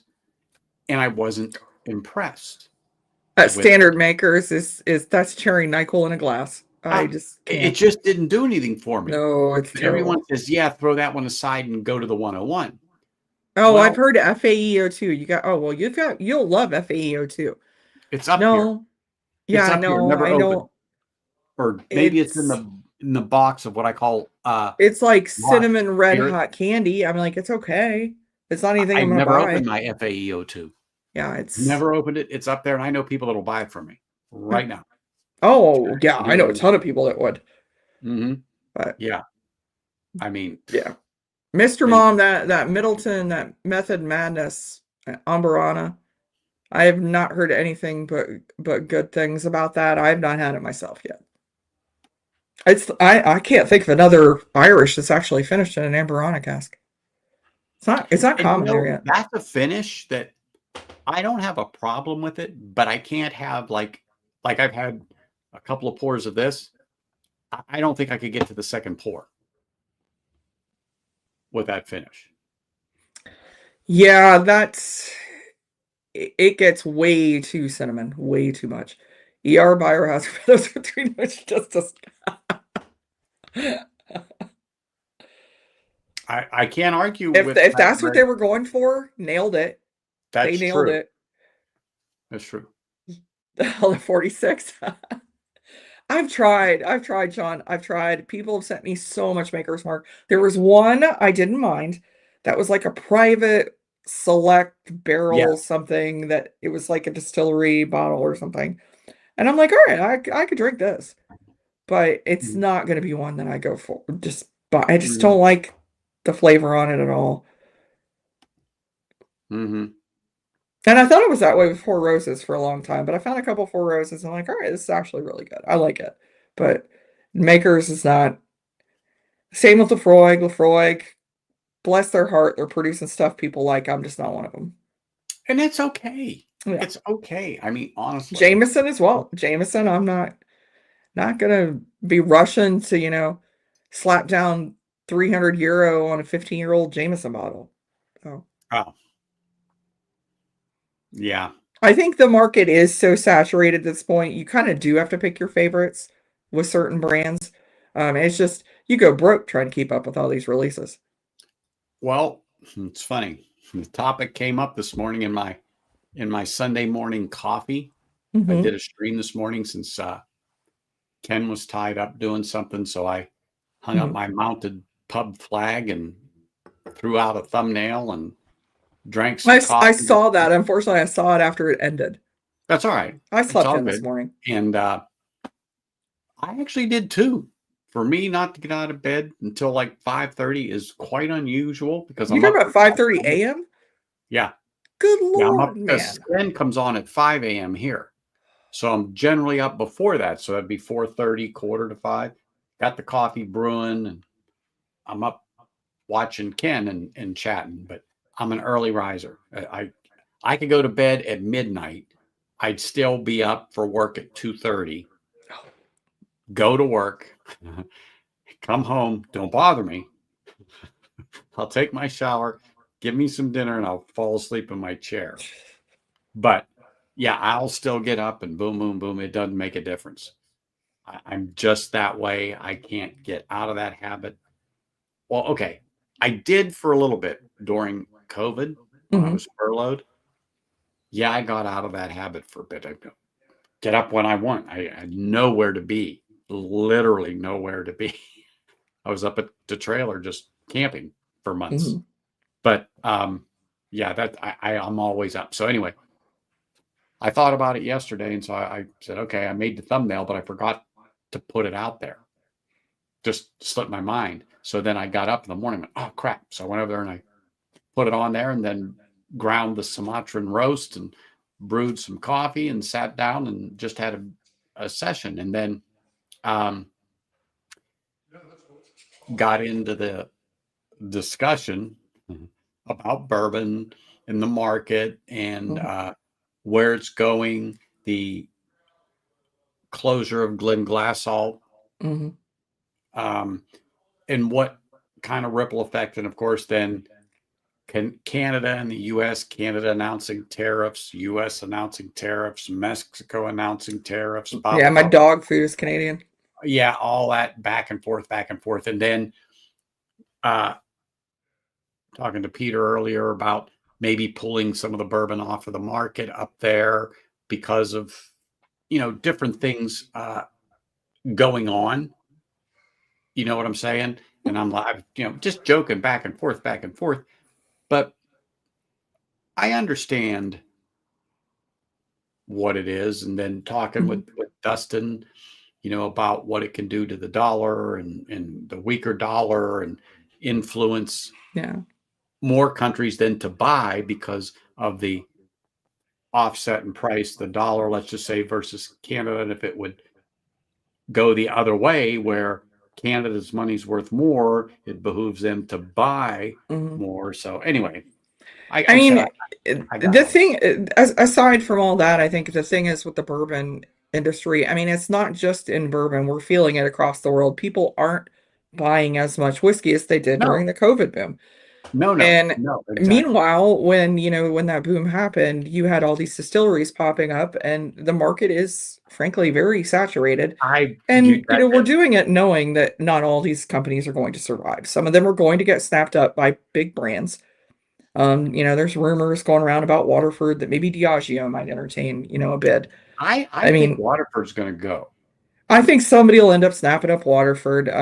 Yeah, But you've got other companies out there, that there's other distilleries that I have heard rumors, in Ireland that they're not closing, but they've stopped They're production right reducing. now. Yeah, they're going. They're trying to sell the stock they have. Yeah. So I mean, there's stuff out there. It's just not selling as much. It's just it's gonna have to. I mean, I think it's gonna be a global market stabilization. So hopefully, all I our agree. favorites, just keep buying your favorites. That's why, unfortunately, we are in a situation where we're going to pick favorites. But yes, this is the Yep. yeah, Yep. that's the 5-year rum and raisin finish. Right there. Mm-hmm. Yeah, Buy they it don't when put you 5-year can. on it anymore, Mr. Mom, for the U.S. market, but I know it is around 5 years. It's Yeah, phenomenal. It's phenomenal. That's for sure. But yeah, that's a great and pour I for a really great think it price. is. I really, really do think it is. I think it's good, and it's going to happen that it it's going to drop and it's going to level out. And this is how I said there's still a lot of contracts out there, and people bought when the price was up here. Well, Mhm. now in reality, what's coming out has got to be down here. But Yeah, because stuff was bought a year ago, that's at a different price. So yeah. there's still stuff out there. But I also believe we don't have the aged stuff like we used to because of the boom. And the demand, I do believe, just like you said, Hmm.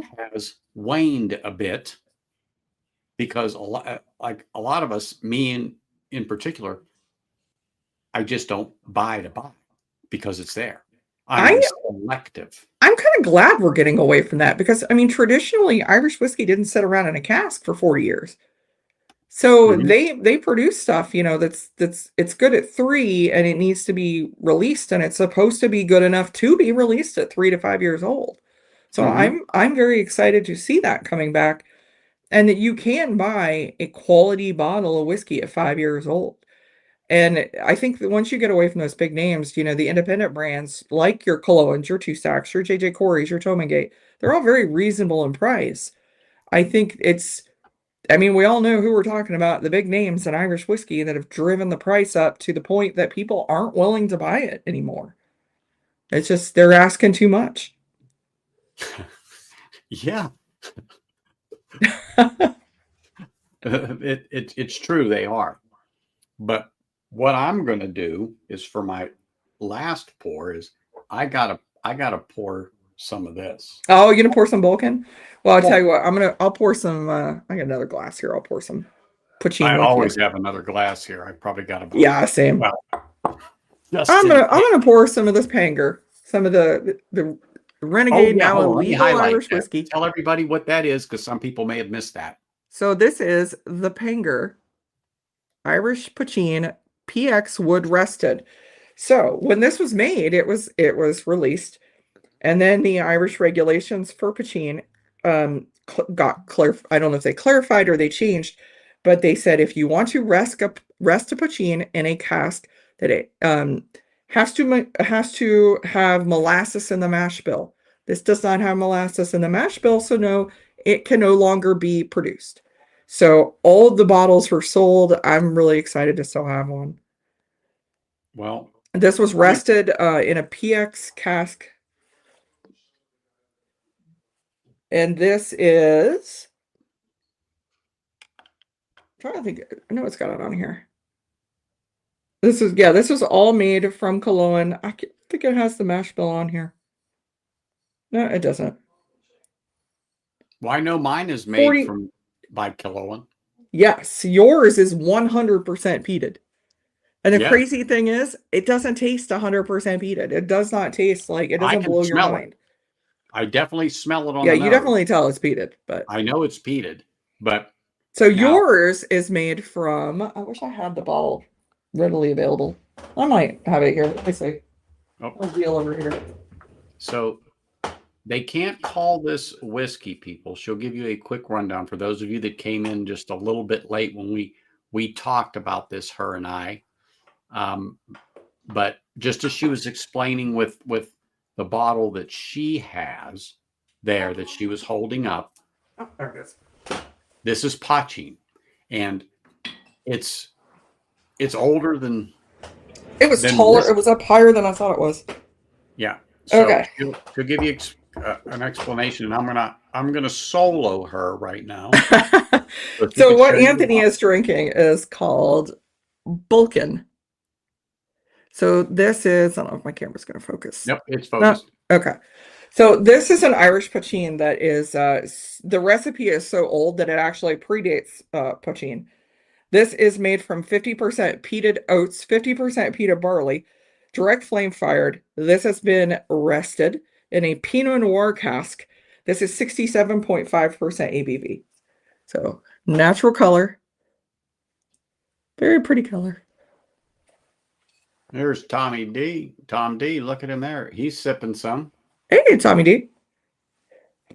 So this one, this mash bill was done with Killowen, with Irish historian Fionnán O'Connor, who is he's written several books on Irish single pot still whiskey. He's got a big project right now called The Crater about Irish poitín. And this is one that he did in conjunction with Killowen. So he researched, found this mash bill, and this is something that would traditionally be served at Irish funerals. So they had a regular Balkan and they had this one that was the Pinot Noir, and I'm a huge red wine fan, so I got it. And for 100% peated grain, it doesn't taste like overboard with peat. I mean, you get it, but It's here. Eric is going to join us with some peated poitín that I sent him. He has the peated popcorn. Oh, yes. So that one was done for Poitín Now Festival this year, which is held every year in Dublin at Bar 1661. That one, I actually have some packages here that I want to get to Killowen of kettle corn, because they don't have kettle corn in Ireland. So when we say we get notes of, I'm like, oh my God, it's like peated kettle corn. They don't have a way to relate that. So I'm like, I'm sending kettle corn to Killowen so I could be like, this tastes exactly like this. So they know what I'm talking about. Yeah, I found that hard to believe. I thought everybody knew Yeah. what kettle corn was. Oh, Tom D's got Yeah. Mickle. Oh, Yeah. I like Mickle. Yeah, I got a bottle of that over here too somewhere. Yeah, that's up there. I like Mickle. So Mickle is a distillery in Ireland. They are producing poitín. They're the seventh generation to make poitín, but in their family, but they're the first generation to do it legally. So Sorry, but you have to laugh. yeah, they only changed the regulations. It became legal again in 97. Oh, I'm thinking it was 14 when they finally actually set up a technical file with the requirements to make it. And now poitín is one of Ireland's 3 native spirits. So it's Irish cream, Irish whiskey, Irish poitín. Oh, this has even the nose on it isn't bad. Holy crap. It's been a while since I've had this. This is so good. Well, you get some ethanol on the nose, that's for sure, but the peat is there. And I can actually get a little sweetness through the peat. Because like Oh yeah, this is only rested 10 weeks. It's just not like it's you can't. 10 weeks is the max. And you wouldn't think there'd be that much the sweet, I don't know, the sweetness could be coming from the oats as well. But the ethanol is what's still strong on it. Oh, what, 67.5%? Oh yeah. But the peat is there. But the ethanol for me is a little stronger. Eric Gunderson, tell me it's not like peated freaking kettle corn when you taste that. That's exactly what I get on the palate of that one. It's like peated kettle corn.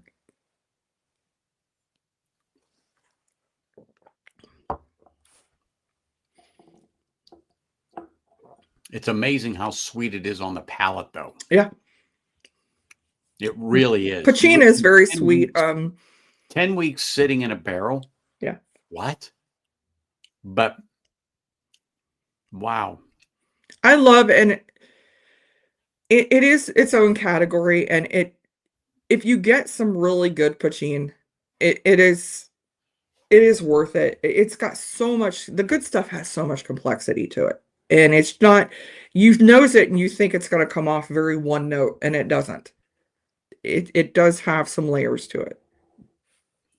No, you're right. I was just going to say, this is not one-sided. This is not, excuse me, one-sided at all. Mm-mm. Mm-mm. I mean, you do get sweet. Poitín it is sweet. And if you have enough of it, you'll forget why you were at the funeral. Oh yeah, for that one you're drinking? Oh yeah. Oh, yeah. That's a proofy one. It is. Another one that I'm really enjoying at the moment is actually from Short Cross, their poitín, because they use a lot of rye in their mash bill, and I absolutely love that. I mean, you get a lot of like a spicy mint on that one. Actually, the Balkan is better neat.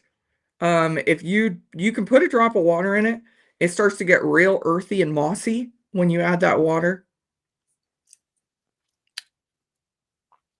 Now, see this, as it developed, as I just let it sit on my tongue in the roof of the mouth and let it develop, it got viscous, sweet, robust richness, and then, you consume it. It doesn't in no way, shape, or form drink the proof. No.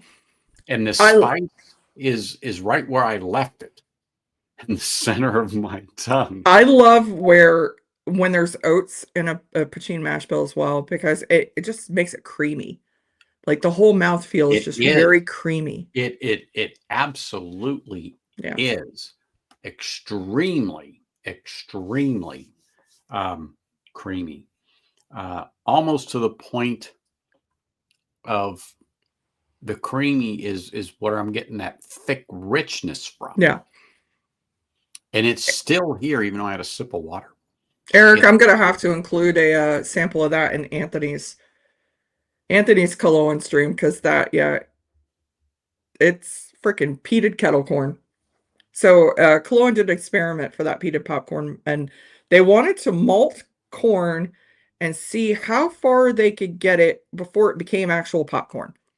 So they malted it as far as it could go before it actually popped. And they use peat in there, so it literally does taste like popcorn. Like it's kettle corn. So do you know that when they smoked that corn, where they tried to do that in the process? It was when it would be at the beginning. It's just like when you malt barley. That's what I was wondering. Yeah. I didn't know if they changed it up at all. Oh, you open your peanut popcorn. I love that peanut popcorn. I do like that one. I don't know where the heck I put that one. Oh, it's up there. It's way up there.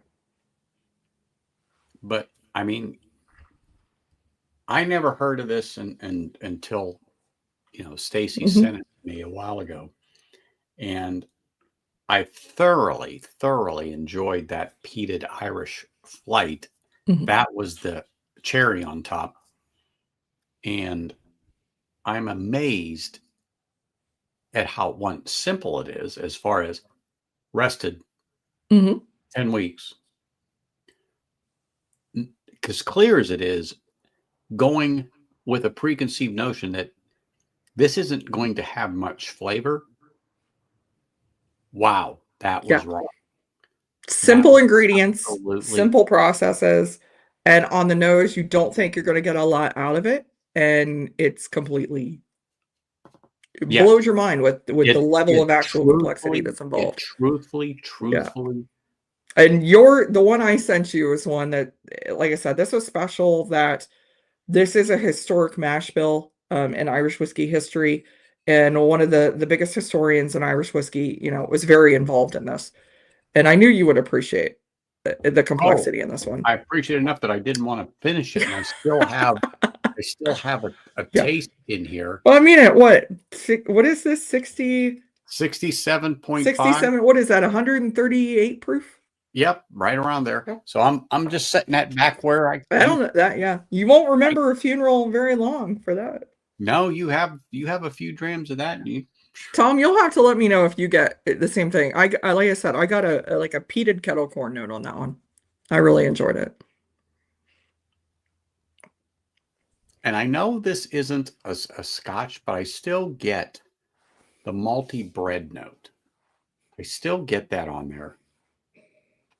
And some of that might be from the way Killowen does things. So I do know that the way that they have an open top fermentation where they will just leave it open and let natural yeast production start first before they pitch their yeast, it will leave kind of like a burnt sugar note on a lot of their whiskey, and it is kind of reminiscent of Killowen, and it's called like the and Sugar Kitty always I can agree with that. Corrects me. It's like the Mallard effect. And I get that on a lot of them. Even ones that aren't peated at all. Somebody's like, "Oh, I'm getting peat." Well, it's this. It's not what your peat is. Not what you're getting. It's actually like a burnt sugar note.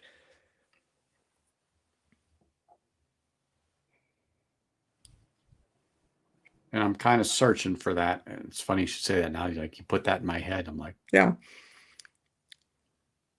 But think about if you burn like brown sugar in your pan. Yeah. To the point it just gets that little bit of that smoke, that burnt note.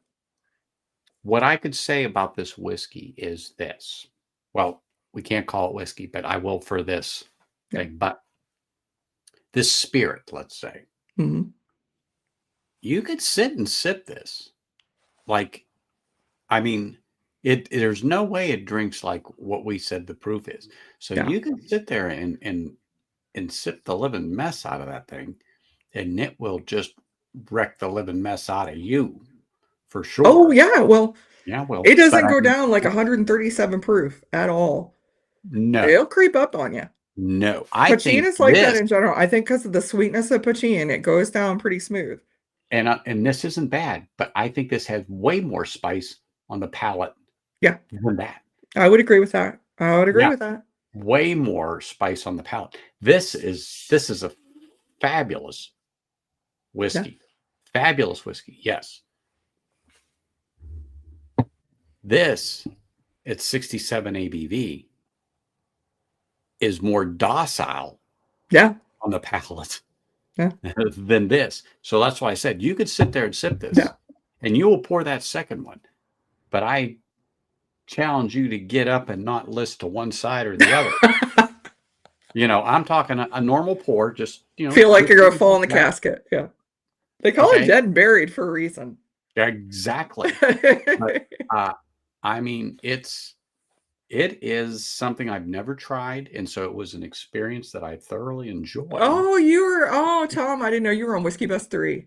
All right, so Tom actually got to go out into the Connemara bog and help chop up peat bricks with Mickle Distillery, and they used the peat to heat up some water, and they made Irish coffee with the Mickle whiskey out there in the peat bogs in Connemara.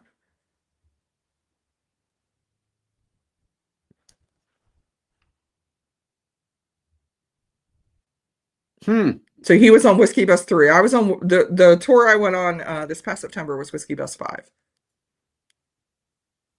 So we had the similar experience at Copeland, where we were taken out on the boat around the Copeland Islands and actually saw Scotland. We were only about, I think, 8 miles away from Scotland, something like that. And we came back to pours of whiskey and fresh oysters right on the seawall. Yeah, they should have. I hope they warned you. I saw the pictures and the video from you guys, and I feel like I would have wanted to know to pack my wellies on that one for traipsing up in the frickin' bog in Connemara outside of Galway. But I just love the nose. I still love the nose on the nose on that one. Yeah. Yeah. Gosh, I haven't gone back to this one in a while because I've gotten several poitíns after this one.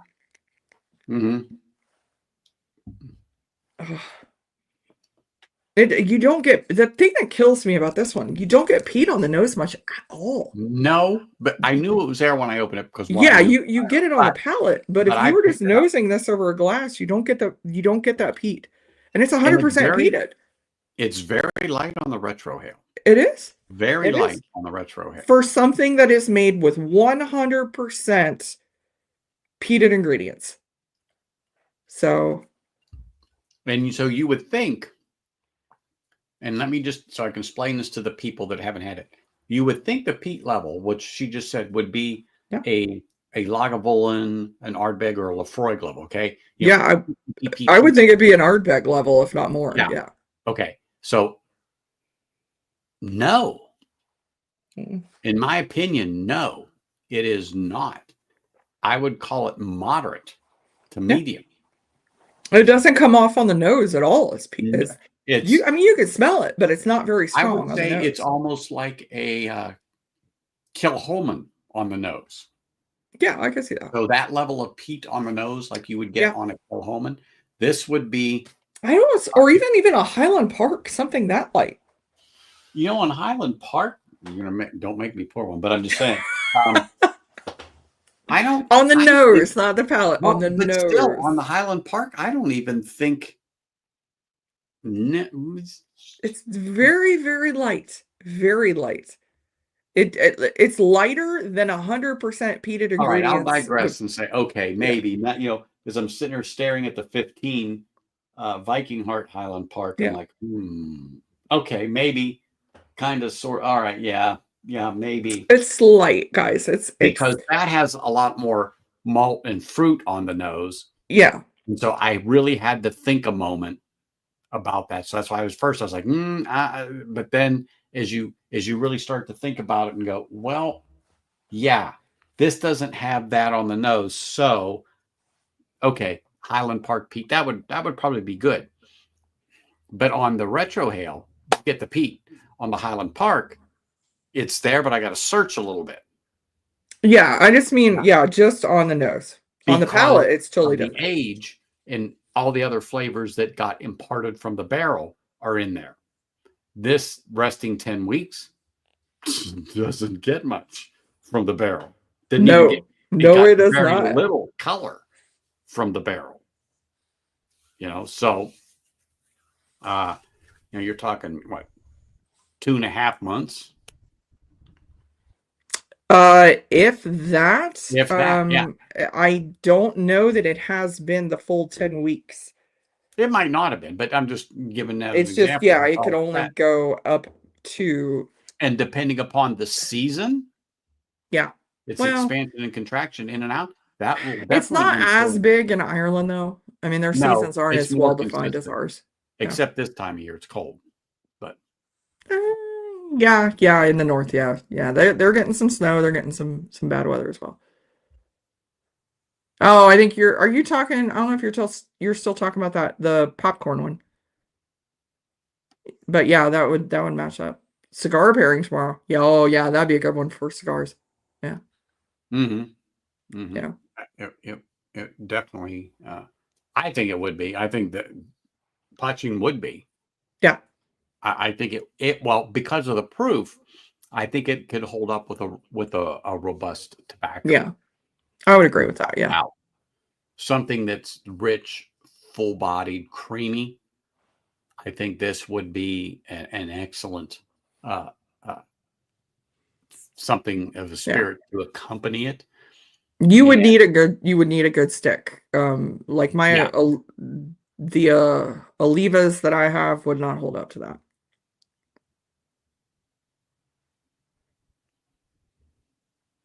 Well, I wouldn't know. They haven't arrived at my door yet, and then I could tell you if it's really lightly peated or not, and different than anything else. Just saying, Greg. Just saying. And you can use some of the specimen tubes they give you at the home. You can send it this way. I'm fine with it. Just as long as they're clean. Don't get the rinsed ones. So do we need to make room for you on the Killowen bandwagon now? Oh, I'm on it. There's no, after that first sip, I am on that wagon. They produce some great stuff. That absolutely do produce some terrific juice. But well, I'm so happy we did this. This turned out way more than I had hoped for. Thank you. This was fun. Truthfully, this was a great experience. Yes, Tom, up the cult. Yeah. The whiskey is fabulous. Truthfully, it is. Killowen has knocked it out of the park with this one. And I think this release is going to put them on the map here when people realize what it is and more people go out and try it for themselves. That's what I want for them. I want this all to sell out. I want them to get begged for more. And it's a great buy. The price he put on this bottle, it should fly off shelves. Nobody's going to be disappointed with this bottle. You can't be. Thank you, Mr. Mom. We appreciate it. Thanks, Mr. Mom. And really what all her and I were doing is just having a drink together, but explaining this to you all so you understood what this is and give you a little history on this distillery so we can promote them a little better to get them some more exposure. Yeah. And I'm a walking billboard of promotion. Yeah. Oh my gosh. I didn't even notice that until now. Oh yeah. The shirt. I've got my Killowen Cult jacket. I saw that, but I wasn't paying attention.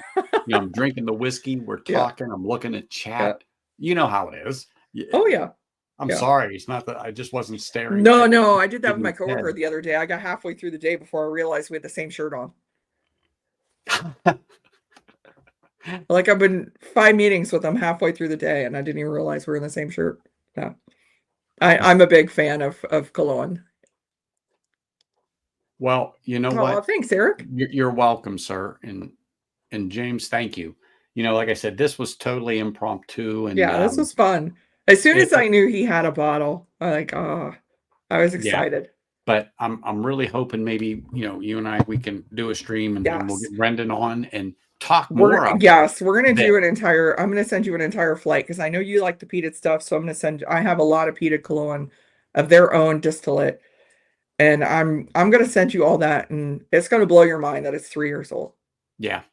Yeah. I mean, seriously, I'd love to have, him on my stream with you and really talk about this with, drinking the whiskey and what his vision is going forward more and what he'd like to see here in the market. And I think that once people get this bottle and taste what is going on, I know this is not his distillate, but however, the two are, I just read that.